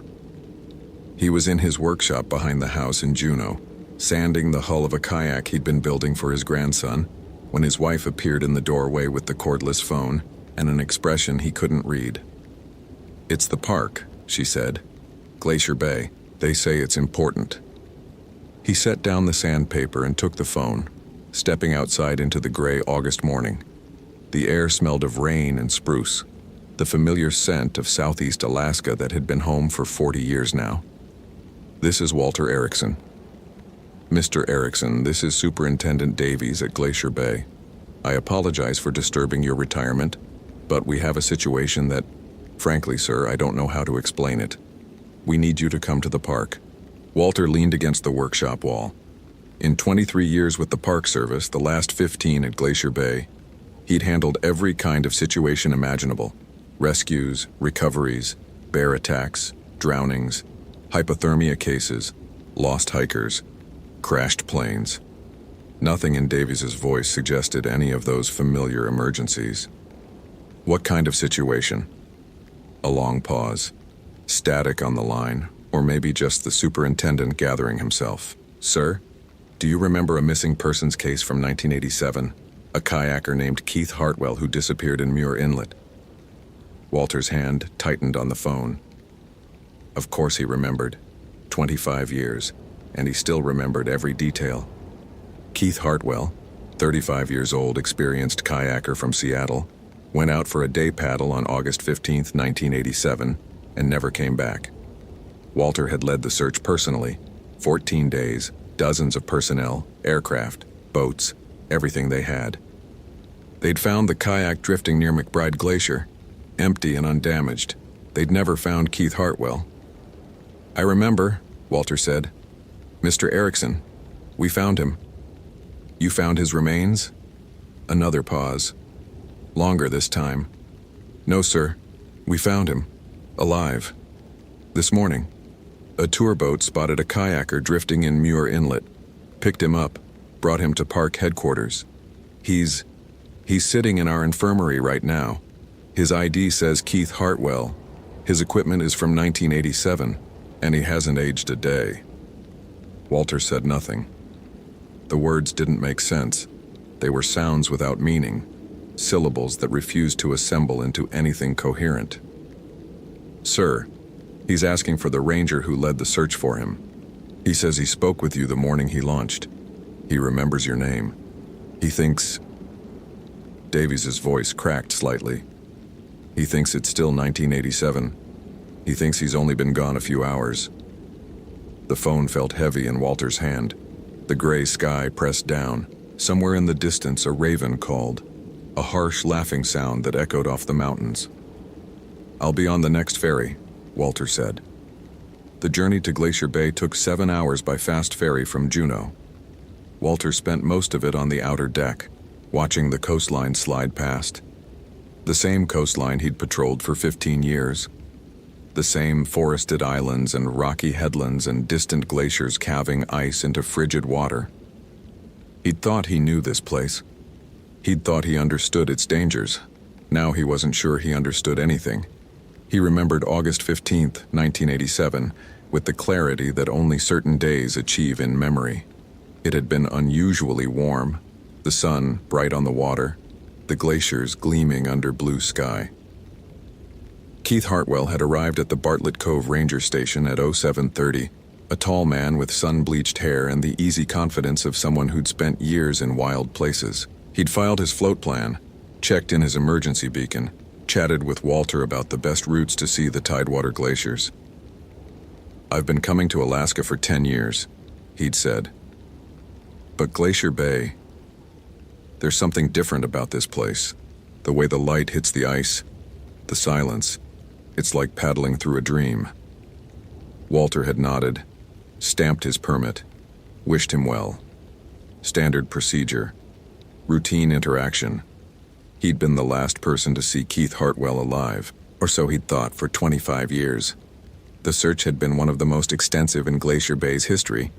They'd covered every inch of Muir Inlet, sent divers into the frigid water near where the kayak was found, interviewed everyone who'd been in the area that day. Nothing. No body. No wreckage. No explanation. Keith Hartwell had simply vanished, as if the glacier had swallowed him whole. Walter had written the final report himself. Subject presumed drowned. Body not recovered. Case closed pending new evidence. Now apparently there was new evidence, sitting in the park infirmary, asking for him by name. Superintendent Davies met him at the Bartlett Cove dock. He was a young man, younger than Walter's own son, with the look of someone who hadn't slept and wasn't sure he'd ever sleep again. "Thank you for coming, sir. I know this is unusual." "Has he been examined? Medically?" "Yes. Dr. Chen flew in from Juneau this morning. Physically, he's in perfect health. No signs of exposure, dehydration, malnutrition. Nothing you'd expect from someone who's been wherever he's been. His vital signs are normal. His cognitive function is normal. He knows his name, his address, his social security number. He knows who the president is, except he thinks it's Reagan." They walked along the dock toward the visitor center. Tourists milled about, oblivious to anything strange, taking photos of the mountains and the glaciers visible in the distance, the mundane continuing while the impossible sat in a building 50 yards away. "Has he said anything about what happened? Where he's been?" Davies shook his head. He doesn't understand the question. As far as he's concerned, he went out paddling this morning, got caught in some fog near McBride Glacier, lost his bearings, and then a tour boat picked him up. He keeps asking why everyone's making such a fuss. They reached the infirmary, a small building near the ranger station, used mostly for treating minor injuries and seasickness from the tour boats. Davies stopped at the door. "Sir, I have to warn you. When you see him, it's exactly the photo from the 1987 file. Exactly. Same clothes, same watch, same haircut. The park historian pulled some old newspapers. There's a picture of him from before he disappeared. It's the same man. Not similar. The same." Walter took a breath.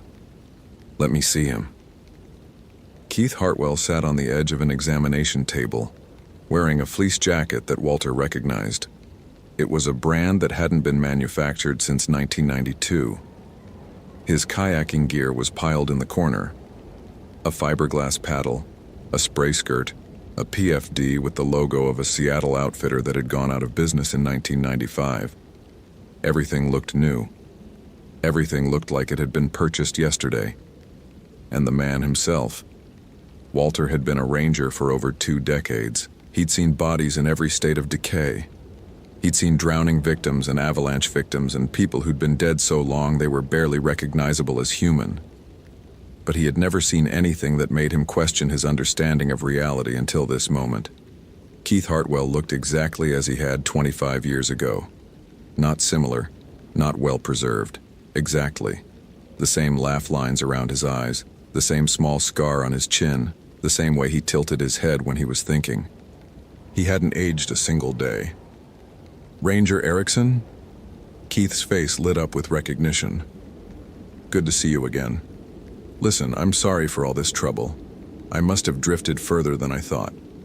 But I'm fine, really. If someone could just point me back to my car, I'll get out of your hair. Walter sat down in the chair across from him. His legs weren't entirely steady. Keith, what's today's date? August 15th. No, wait. He checked his watch. The 16th, maybe? I was out longer than I planned. Sarah's probably wondering where I am. She worries, you know how it is. Who's Sarah? My wife. We're staying at the lodge in Gustavus. She wanted to come kayaking, but she's got a cold. I told her I'd just do a day trip, be back by dinner. He frowned. What time is it? I should really call her. Walter felt something cold settling in his chest. He remembered Sarah Hartwell. He'd been the one to notify her when the search was called off. She'd stood in the ranger station, this very building, and asked him over and over if there was any chance at all, that her husband was still alive. He told her no. He told her the cold water, the remoteness, the time elapsed. There was no chance. She'd collapsed against the wall and made a sound that Walter had never forgotten, a sound like something breaking that would never be fixed. Sarah Hartwell had remarried in 1992. She'd moved to Oregon. She had 2 grown children now from her second marriage. She was 63 years old. The man in front of Walter thought he was going to call her for dinner. Keith, Walter said carefully. What year is it? What year? Keith laughed. What kind of question is that? It's 1987. Are you feeling okay? Keith, it's not 1987. It's 2012. August 28th, 2012. You've been missing for 25 years. The laughter died. Keith's face went through several expressions. Confusion, amusement, concern, then something else. Something that looked like the beginning of understanding, and the terror that came with it. That's not funny. That's a really weird joke, man. It's not a joke. Walter pulled out his phone. A smartphone, a technology that hadn't existed when Keith launched his kayak. He opened the calendar, showed it to Keith. Look at the date. Look at this device. This is a telephone, and a camera, and a computer. Things have changed, Keith. A lot of things have changed. Keith stared at the phone. His hands were trembling now. I was only gone for a few hours. I saw the glacier, took some photos, and then the fog came in. Just fog. It was everywhere, and I couldn't see the shore, and then... He stopped. His eyes went distant, focusing on something Walter couldn't see. And then what? There was something in the fog. Keith's voice had dropped to barely a whisper. Shapes. Moving. They didn't have faces, but I could feel them looking at me. And one of them touched my kayak. Just a hand, not a hand, something like a hand, on the bow. And everything went gray. And then it was clear again, and I could see the mountains, and I thought I'd just lost a few minutes. I thought the fog had lifted. But the glacier... What about the glacier?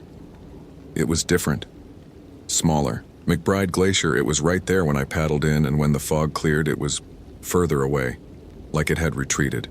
Like years had passed.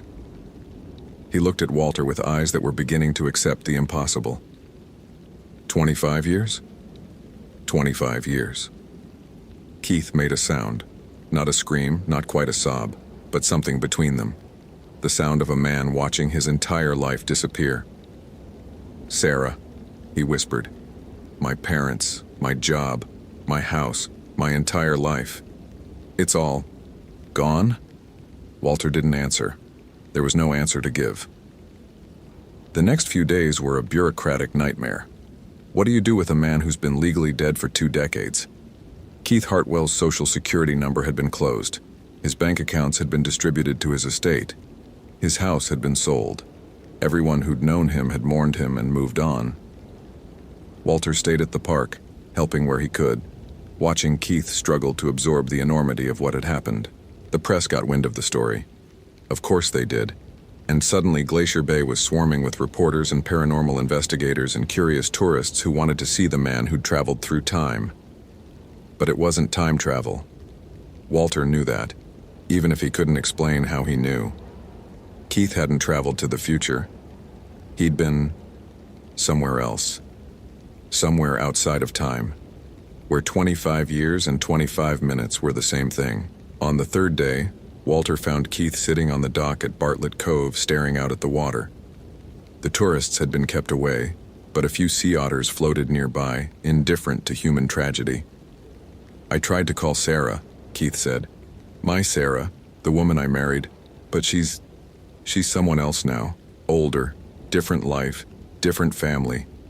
She said she was glad I was alive, but she said it like she was talking to a ghost, which I guess I am." Walter sat down beside him. The dock creaked under their weight. "Do you remember anything else? About the fog? The shapes you saw?" Keith was quiet for a long moment. "The Tlingit guide who brought supplies to the tour boat yesterday. He wouldn't look at me. I asked one of the rangers why, and she said he'd told her I'd been taken by the shadow people. The Ijirak, he called them. He said sometimes they give people back, but they're never the same after. Are you the same?" Keith turned to look at him, and Walter saw something in his eyes that hadn't been there in 1987. Something old. Something that had seen things human eyes weren't meant to see. "No," Keith said simply. "No, I'm not." "What was it like? The place where you were?" I can't describe it. It was like being everywhere and nowhere at once. Like standing outside of time and watching it flow past like a river. I could see my whole life laid out like a road on a map. Every moment I'd ever lived, every moment I was supposed to live. And then I was back here. And all those moments were gone. Spent without me. 25 years that happened to everyone except me." He picked up a stone from the dock and threw it into the water. It vanished without a ripple. "The worst part," he said, "is that I don't feel like I lost 25 years. I feel like I lost a few hours. But everyone I love has lost me for a quarter of a century. My mother died thinking I was dead. My father remarried. My brother has kids I've never met. The world kept going, and I wasn't in it. And I don't know how to exist in a place that moved on without me." Walter thought about the search he'd led, the divers in the frigid water, the helicopters circling the glaciers, the hope that diminished with each passing day until it was gone entirely. "We looked for you," he said. "For 2 weeks we looked. Every day I told myself we'd find you, and then we didn't. And I had to tell your wife that you were gone. I know, I don't blame you. How could you have found me? I wasn't anywhere you could look." They sat in silence. The otters dove and surfaced. The glaciers gleamed in the distance, ancient and patient, keeping whatever secrets they kept. "What will you do now?" Walter asked. "I don't know. I don't know if there's anything to do. I'm a dead man who came back, and the world doesn't have a place for me anymore." Keith stood, brushed off his pants. The same pants he'd been wearing in 1987, still somehow new. "But I'll tell you one thing, Ranger Erickson. Whatever took me, whatever those things were in the fog, they're still out there. In the places where the world gets thin, in the fog and the ice and the spaces between moments, and they're not done." "How do you know?" Keith turned to look at the glaciers. His eyes were very far away. "Because when they let me go, I heard them. Not words, they don't use words. But I understood anyway. They said I was a message, a reminder." He paused. They said more would follow. Walter returned to Juneau that evening. He hugged his wife for a long time, and she didn't ask why. He finished building the kayak for his grandson, and he never told him about Keith Hartwell. But sometimes, when the fog came in thick from the water and the world went gray and silent, Walter would stand at his window and remember. He would think about the places where time ran differently, where 25 years could pass in an afternoon, where things without faces reached out from the mist and took people away. Keith Hartwell eventually left Alaska. The last Walter heard, he was living somewhere in New Mexico in the desert, as far from water and fog and glaciers as a man could get. He never married again, never reconnected with his family in any meaningful way. He existed in the world, but not quite of it, a man out of time in every sense. And at Glacier Bay, the glaciers continued their slow retreat, revealing land that had been buried for centuries. Tour boats brought visitors to see the ice and the wildlife and the terrible beauty of a landscape being transformed. Sometimes, the guide said, the fog came in quickly near McBride Glacier. Sometimes passengers reported seeing shapes in the mist, figures that moved wrong, that flickered at the edges of vision. Sometimes people heard voices calling from the fog, asking for help, asking to be found. The Park Service had a protocol now. When the fog came in at Muir Inlet, all boats returned to Bartlett Cove. No exceptions. They never explained why. But Walter knew, and in his nightmares, he saw it. The fog rolling in, thick and gray and alive, and in the fog, shapes without faces, reaching, waiting, patient as glaciers, old as the ice itself. He would wake in the darkness, heart pounding, and check the date on his phone. Make sure it was still 2012. Make sure he hadn't lost any time. Make sure he was still where and when he was supposed to be. So far, he always was. But every morning when he checked, there was a moment, just a moment, when he wasn't entirely sure. And in that moment, the fog seemed very close.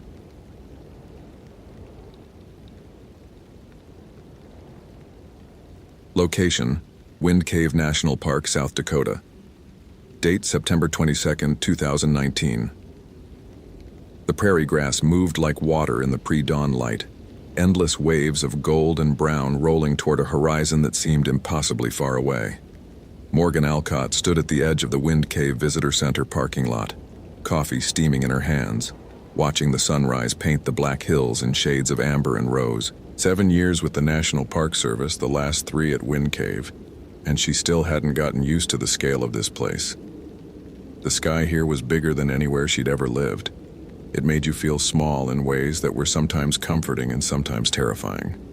Her radio crackled at 6:15, breaking the morning silence. "Morgan, you copy? It's Jim at the ranger station. We've got a situation." She keyed her response. "Go ahead, Jim." Sheriff's Department found a body about 2 miles east of the park boundary, near that old access road by the Sanson Ranch. Male, maybe mid-30s. They're saying it looks like he was trampled. Asking if we've had any bison incidents reported. Morgan frowned. Bison attacks happened. The park's herd was wild, and tourists who got too close sometimes learned painful lessons. But 2 miles outside the boundary was unusual. The animals rarely wandered that far from the prairie dog towns that provided their preferred grazing. Any witnesses? Negative. Ranch hand found him this morning. Sheriff Dawson's requesting Park Service assistance since it might be wildlife related. Can you head out there? On my way. She drove east on Highway 385, then turned onto a gravel road that wound through ranch land dotted with cattle and the occasional pronghorn. The Black Hills rose to the north, dark with ponderosa pine, while to the south the prairie stretched flat and golden toward Nebraska. It was beautiful country, harsh and honest in ways that cities never were. Morgan had come here after a decade in Denver, burned out on urban life seeking something she couldn't quite name. She'd found it in the silence of the cave tours, the patience of the bison herds, the ancient rhythms of a landscape that didn't care about human schedules or human problems. The crime scene was marked by 2 sheriff's vehicles and an ambulance that clearly wasn't going anywhere fast. Morgan parked and walked toward the cluster of uniforms, her boots crunching on dry grass. Sheriff Dawson, a heavy-set man with a gray mustache and eyes that had seen too much, met her halfway. "Ranger Alcott, thanks for coming." He gestured toward a shape covered by a yellow tarp about 50 yards off the road. "Name's Travis Hendricks, 34. Worked at the grain elevator in Hot Springs. His truck's parked about a quarter mile back. Looks like he was walking home from somewhere. The Rusty Spur? Morgan knew the bar. Everyone knew the bar. It was the only watering hole within 20 miles, a weathered wooden building that catered to ranchers, park employees, and the occasional lost tourist. That'd be my guess. We're checking with the owner. Dawson's expression was troubled. Here's the thing, though. I've seen bison attacks. Hell, I've seen cattle stampedes. This doesn't look like either. Morgan approached the tarp and knelt beside it. Dawson nodded to one of his deputies who pulled back the covering. Travis Hendricks had been a large man, broad-shouldered and thick-necked, the kind of build that came from manual labor and cheap beer. Now he was broken. His chest was caved in, his face a ruin of shattered bone, his arms bent at angles that made Morgan's stomach lurch. But it was the hoof prints that made her go still. They covered his body, dozens of them, pressed deep into flesh and fabric alike. But they weren't bison prints. Too small, too delicate. These were the prints of a deer. A single deer, from the pattern of it, striking the same target over and over with a precision that spoke of intention rather than panic. You see what I mean?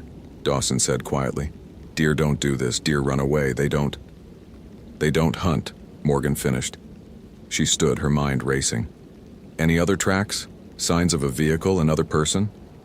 Just his footprints coming from the road. And hers. Hers? Dawson pointed to a line of impressions in the dust leading away from the body.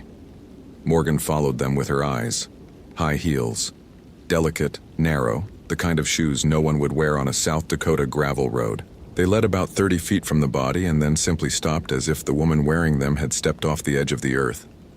And beside those heel prints, parallel to them, something else. Hoof prints, deer hoof prints, walking in perfect sync with the woman's shoes. Morgan felt a chill that had nothing to do with the morning air. I need to make some calls, she said. Travis Hendricks hadn't meant to stay so late at the Rusty Spur. He'd come in around 8 for a beer and a burger, planning to be home by 10. But then he'd seen her. She was sitting alone at the end of the bar. A woman so beautiful she seemed to glow in the dim light. Dark hair falling past her shoulders. Eyes that caught the neon and threw it back in colors he couldn't name. A white dress that clung to curves that made his mouth go dry. She smiled at him, and something in his chest cracked open like a door he'd forgotten existed. He bought her a drink. She accepted. They talked, or rather he talked, the words spilling out of him like water from a broken dam. He told her about his job, his truck, his plans. He didn't tell her about Melissa, his ex-wife, or the restraining order she'd filed last spring, or the way her face had looked the last time he'd seen her, purple and swollen from his fists. He didn't tell her about the other women before Melissa, the ones who'd learned not to talk back, not to question, not to make him angry. He didn't tell her, but somehow, looking into those impossible eyes, he felt like she already knew. Dance with me, she said. There was no jukebox playing, no music at all. But when she stood and held out her hand, Travis heard something, a rhythm just beneath the threshold of hearing, drums and footsteps and heartbeats all woven together. They danced, in the parking lot, under stars that seemed brighter than they should have been. They moved together in patterns Travis didn't recognize. She was warm against him, smelling of prairie flowers and something else, something wild and ancient and dangerous. Her dress swirled around her legs as they turned. Her legs. Something was wrong with her legs. Don't look down, she whispered, her breath hot against his ear. Just dance with me, Travis. Dance with me until the song ends. But he looked. He couldn't help it. Below the hem of her white dress, where there should have been feet in delicate shoes, there were hooves, black and polished and sharp as knives. They clicked against the gravel with each step, leaving crescents pressed into the earth. Travis screamed. He tried to pull away, but her grip was iron, her arms like bands of steel wrapped around him. She smiled, and her smile was no longer beautiful. It was the smile of something that had been waiting for him, specifically him, for a very long time. They all look down eventually, she said. The ones like you. The ones who hurt, the ones who break things that aren't theirs to break. Please. Did Melissa say please? Did the others? I never. Don't lie. Her voice was gentle, almost tender. Not now. Not at the end. She released him. For one wild moment, Travis thought she was letting him go. Then she began to dance alone, spinning in the moonlight, her hooves flashing silver as they rose and fell, rose and fell, rose and fell. The last thing Travis Hendricks saw was the prairie sky, vast and indifferent, as the woman in white danced on his chest until his ribs collapsed and his heart stopped and his lies finally fell silent. Morgan spent 3 days investigating. She interviewed the staff at the Rusty Spur, examined the crime scene until she knew every blade of grass and read everything she could find about Travis Hendricks' past. The picture that emerged made her stomach turn. 3 ex-girlfriends, 2 ex-wives, a pattern of escalating violence documented in police reports that somehow never resulted in charges. Melissa Hendricks, his most recent victim, was still in a women's shelter in Rapid City, rebuilding a face that had required 2 surgeries to repair.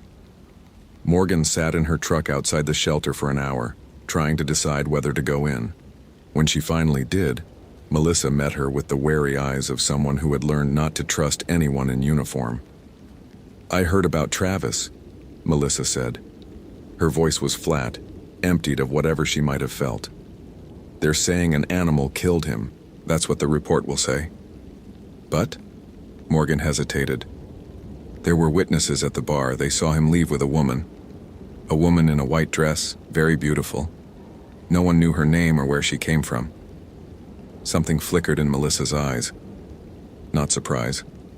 Recognition. "My grandmother used to tell me stories. She was Lakota, from the Pine Ridge Reservation.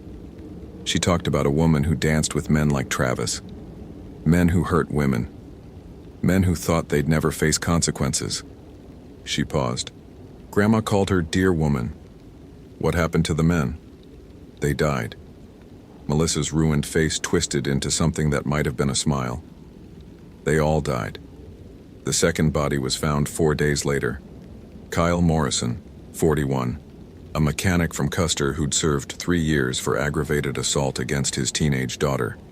He was discovered in a field near the park's eastern boundary, his body bearing the same hoofprint pattern, the same impossible damage. Witnesses at the Rusty Spur remembered a woman in white. Beautiful. Mysterious. She danced with Kyle in the parking lot as the moon rose full and bright. The third body came 3 days after that. Derek Pruitt, 29, recently released from county jail after his 4th domestic violence arrest. Same injuries, same hoofprints, same witness accounts of a woman who seemed to glow in the darkness, who danced like something from a dream, whose feet no one could quite see beneath her long white dress. Sheriff Dawson called Morgan to a meeting at his office. His face was gray with exhaustion and something deeper, the look of a man confronting something his worldview couldn't accommodate. 3 deaths, same pattern, same whatever this is. He spread crime scene photos across his desk. "I've got the state police asking questions I can't answer. I've got reporters sniffing around, and I've got..." He stopped, rubbing his eyes. "I've got no idea what I'm dealing with." Morgan looked at the photos. 3 men, 3 predators, 3 endings that had come for them on hooves instead of handcuffs. "What do you want me to say, Sheriff?" "I want you to tell me there's a rational explanation. A person in a costume, some kind of weapon that makes those marks, anything." Morgan thought about Melissa Hendricks' grandmother, about the stories she'd found in ethnographic records at the park library, deer woman legends spanning dozens of tribes, centuries of warnings about a beautiful spirit who punished those who violated sacred bonds. About the hoofprints that appeared beside high-heeled tracks and then simply ended, as if the woman wearing them had transformed mid-step into something else entirely. "I don't have a rational explanation," she said. "I have a pattern. All 3 victims had histories of violence against women. All 3 were seen with the same woman before they died. All 3 were found with injuries consistent with being trampled by a deer." "So, what are you saying?" Some kind of vigilante? I'm saying maybe we're looking at this wrong. Morgan gathered the photos and stacked them neatly. Maybe the question isn't who's doing this. Maybe the question is why these 3 men and not the hundreds of others who deserve the same. Dawson stared at her. That's not how justice works. No, Morgan agreed. It's not. She left his office and drove to the Rusty Spur. It was late afternoon, the parking lot empty except for a few trucks belonging to the after-work crowd. She went inside and ordered a beer she didn't intend to drink, then sat at the end of the bar where the woman in white had been seen, watching the door. She sat there until closing. The woman never appeared. But as Morgan walked to her truck in the moonlit parking lot, she heard something behind her. The click of hooves on gravel. She turned slowly, her heart pounding. The woman stood 20 feet away. She was exactly as the witnesses had described. Dark hair, impossible beauty. A white dress that moved in a breeze Morgan couldn't feel. Her eyes caught the moonlight and held it, glowing with a light that seemed to come from somewhere deep inside. "You've been looking for me," the woman said. Her voice was soft, melodic, carrying clearly across the distance between them. "I've been investigating 3 deaths. 3 killings. There's a difference." The woman stepped closer. Her movements were fluid, graceful, inhuman. "You've seen what they were, what they did. You've talked to the women they broke. That doesn't give anyone the right to, right?" The woman laughed, and the sound was like wind through tall grass. "I was dancing in these hills when your ancestors hadn't yet learned to write. I remember when this land knew justice that didn't come from courts or judges. Some wounds don't heal with prison sentences, Ranger. Some debts can only be paid in kind." Morgan's hand moved toward her radio, then stopped. What would she say? To whom? "Are you going to kill me?" The woman tilted her head, studying Morgan with those luminous eyes. "Have you earned my dance?" A pause. A held breath. "No," Morgan whispered. "No, I haven't. No." The woman smiled, and her smile was sad and ancient and terrifying all at once. "You haven't. But you've also stopped asking the wrong questions. That's rare." She began to walk away, her white dress trailing behind her in the moonlight. After 3 steps, the shape of her body began to change, elongating, shifting, her limbs folding into configurations that made Morgan's eyes water. Between one heartbeat and the next, a white-tailed deer stood where the woman had been. It looked back at Morgan with eyes that still held a human intelligence, then bounded into the darkness and was gone. Morgan stood alone in the empty parking lot for a long time. The official reports listed all 3 deaths as wildlife incidents, likely bison encounter. Sheriff Dawson signed them without comment. The state police accepted the explanation, and the reporters moved on to other stories. Melissa Hendricks moved to Montana 6 months later. She sent Morgan a postcard with no return address. "Thank you for listening. Some of us know the truth, even if we can't say it out loud." Morgan kept the postcard in her desk drawer. She kept the crime scene photos too, locked in a file cabinet she never opened. And sometimes, late at night, she drove out to the prairie and parked at the edge of the grassland and watched the deer moving through the moonlit hills. They were just deer, she told herself. Just animals, graceful and wild, living their ancient lives in an ancient place. But sometimes, just before dawn, she thought she saw one of them watching her back, a doe standing perfectly still at the edge of her headlights, eyes glowing with something that might have been recognition. And sometimes, when the wind was right, she could almost hear music, drums and footsteps and heartbeats, woven together into a rhythm older than memory. She never answered it, but she never forgot it either. And she never stopped wondering, in the quiet spaces of her mind, whether justice and mercy were really so different. Whether some debts could only be collected by those who existed outside human law. Whether the woman in white was a monster or a protector or something in between that had no name in any language she knew. The prairie kept its secrets. The cave breathed its ancient breath. And somewhere in the darkness, the deer woman danced, waiting for the next man foolish enough to believe that cruelty had no consequences. She had all the time in the world. She always did.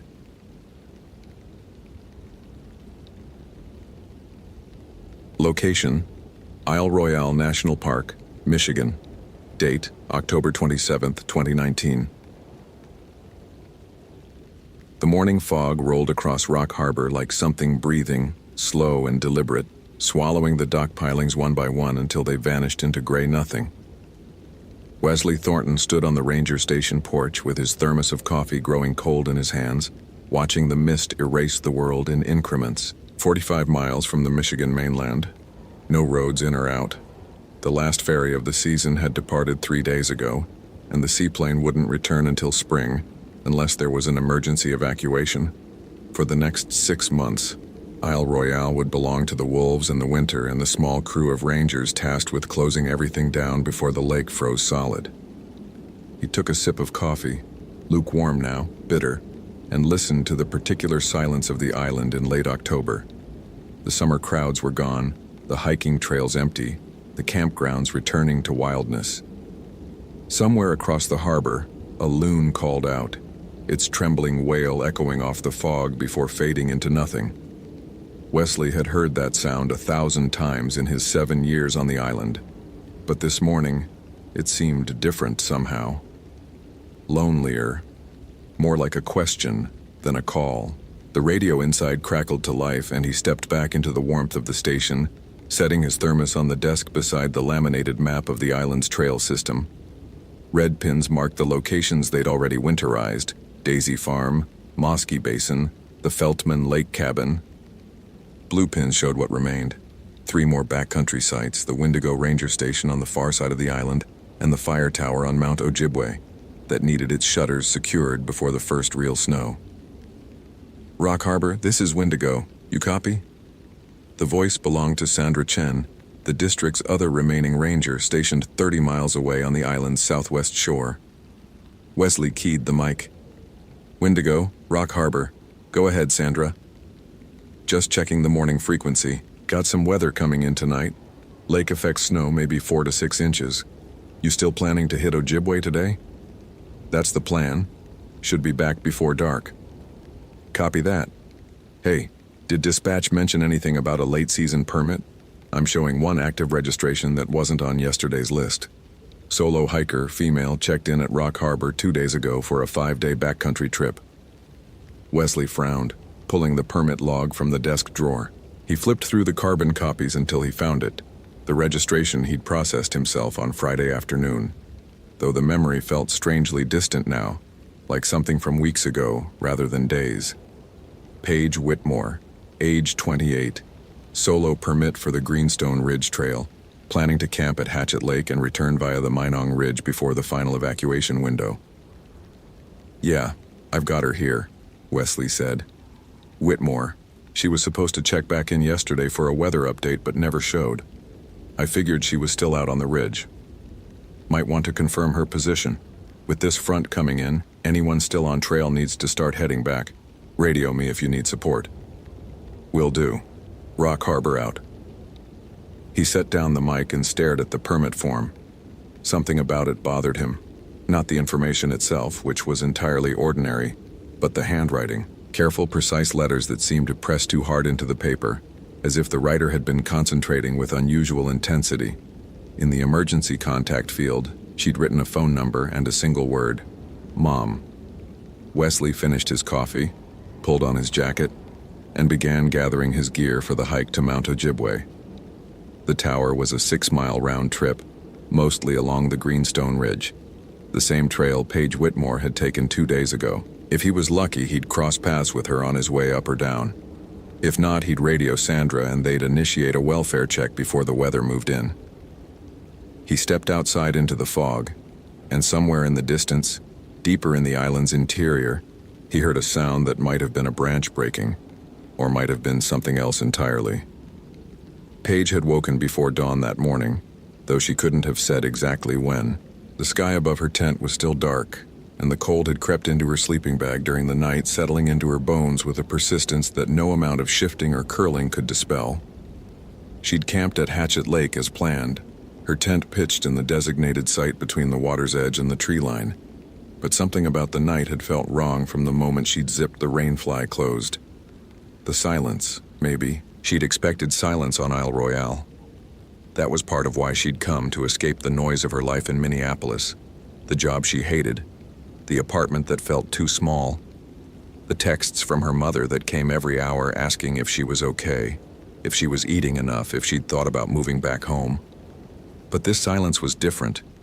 It had weight to it, presence, like the air itself was holding its breath. She'd heard the wolves around midnight, or thought she had. A single howl, thin and distant, rising from somewhere to the north. Then nothing.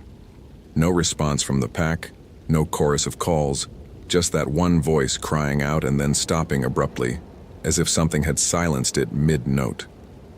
Now, packing her tent in the gray pre-dawn light, Paige kept looking over her shoulder at the tree line.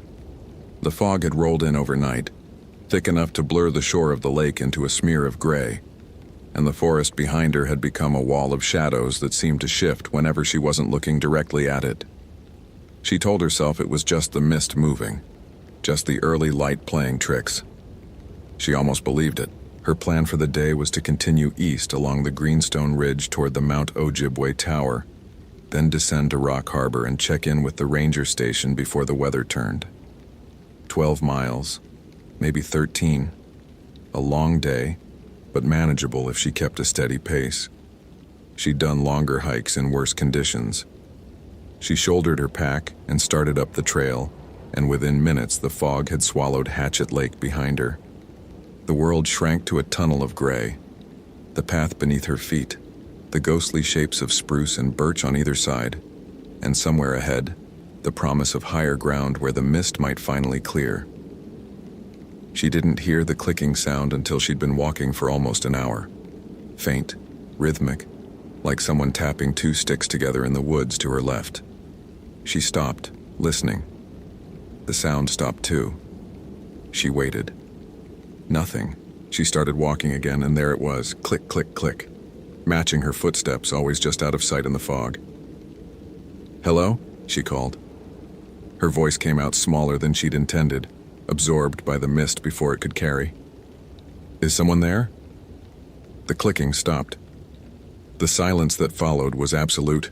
No wind, no birds, no distant lapping of lake water. Just the fog and the trees and the sudden, certain knowledge that she was not alone on this trail. Wesley found the first sign 2 miles up the greenstone ridge. A hiking pole, aluminum and expensive, lying across the trail as if it had been dropped rather than placed. He picked it up and examined it. No damage, no blood, nothing to suggest violence. But the wrist strap was still attached, still looped, as if whoever had been holding it had simply let their arm fall open and allowed the pole to slip free. He keyed his radio. "Wendigo, this is Rock Harbor. Sandra, you copy?" Static.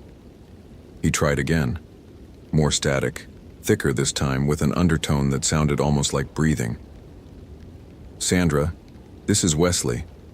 I found gear on the Greenstone Ridge about 2 miles east of the Ojibwe Junction. Hiking pole, looks recent. Attempting to locate the owner." The static shifted, and for a moment he thought he heard a voice.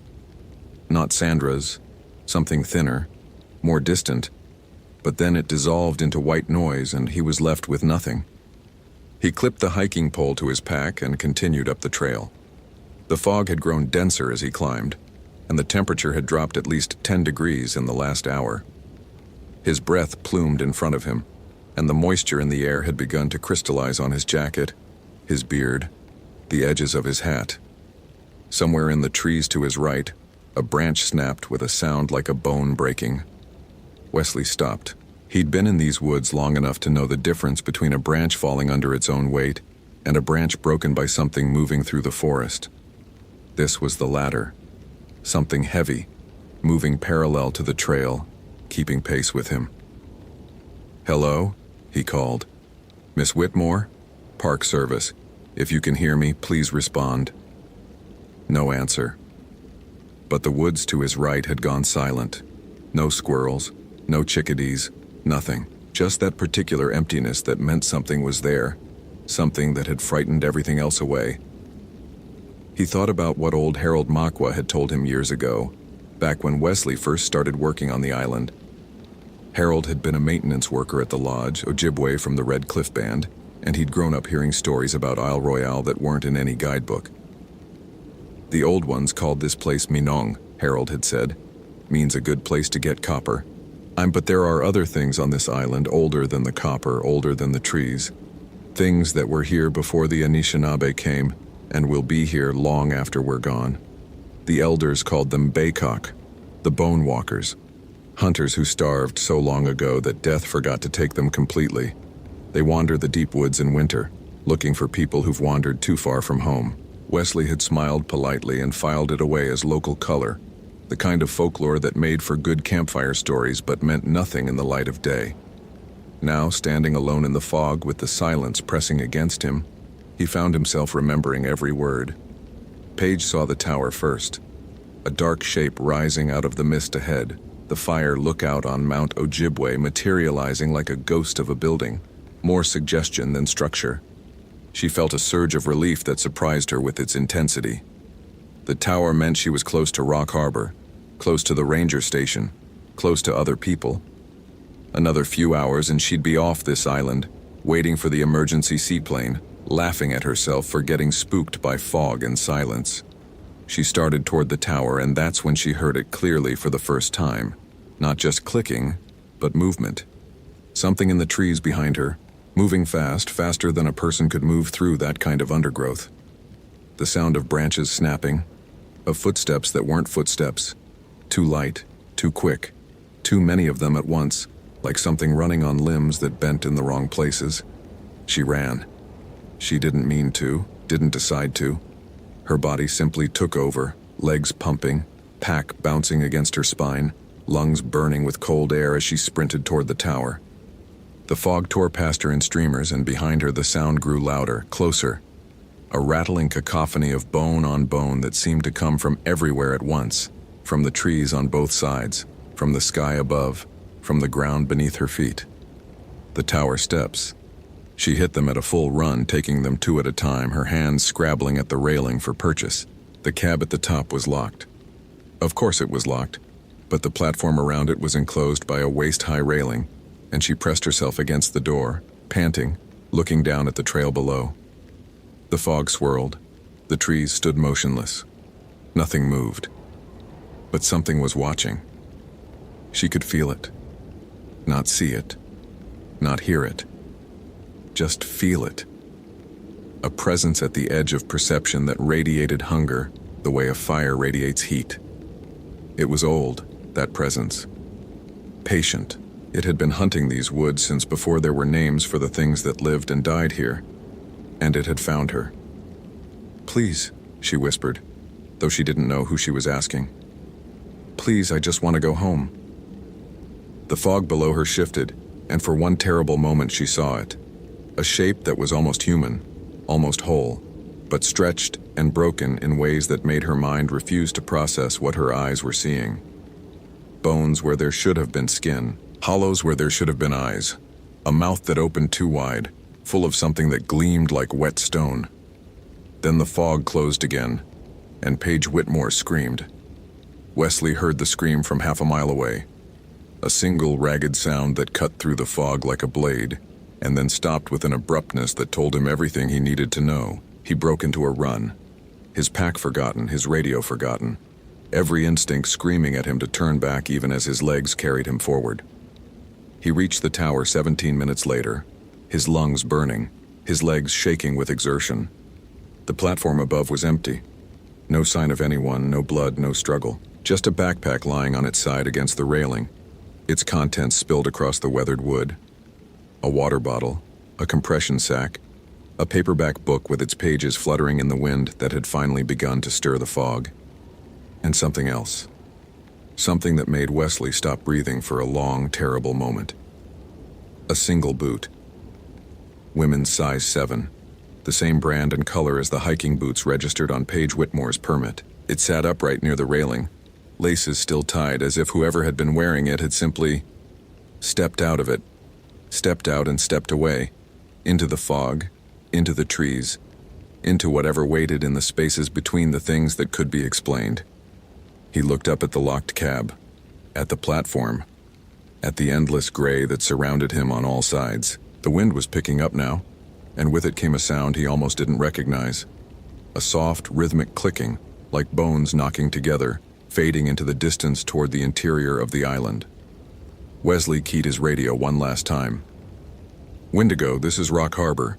Sandra, please respond. I have a missing person at the Ojibwe Tower. Possible. He couldn't finish the sentence. What could he say?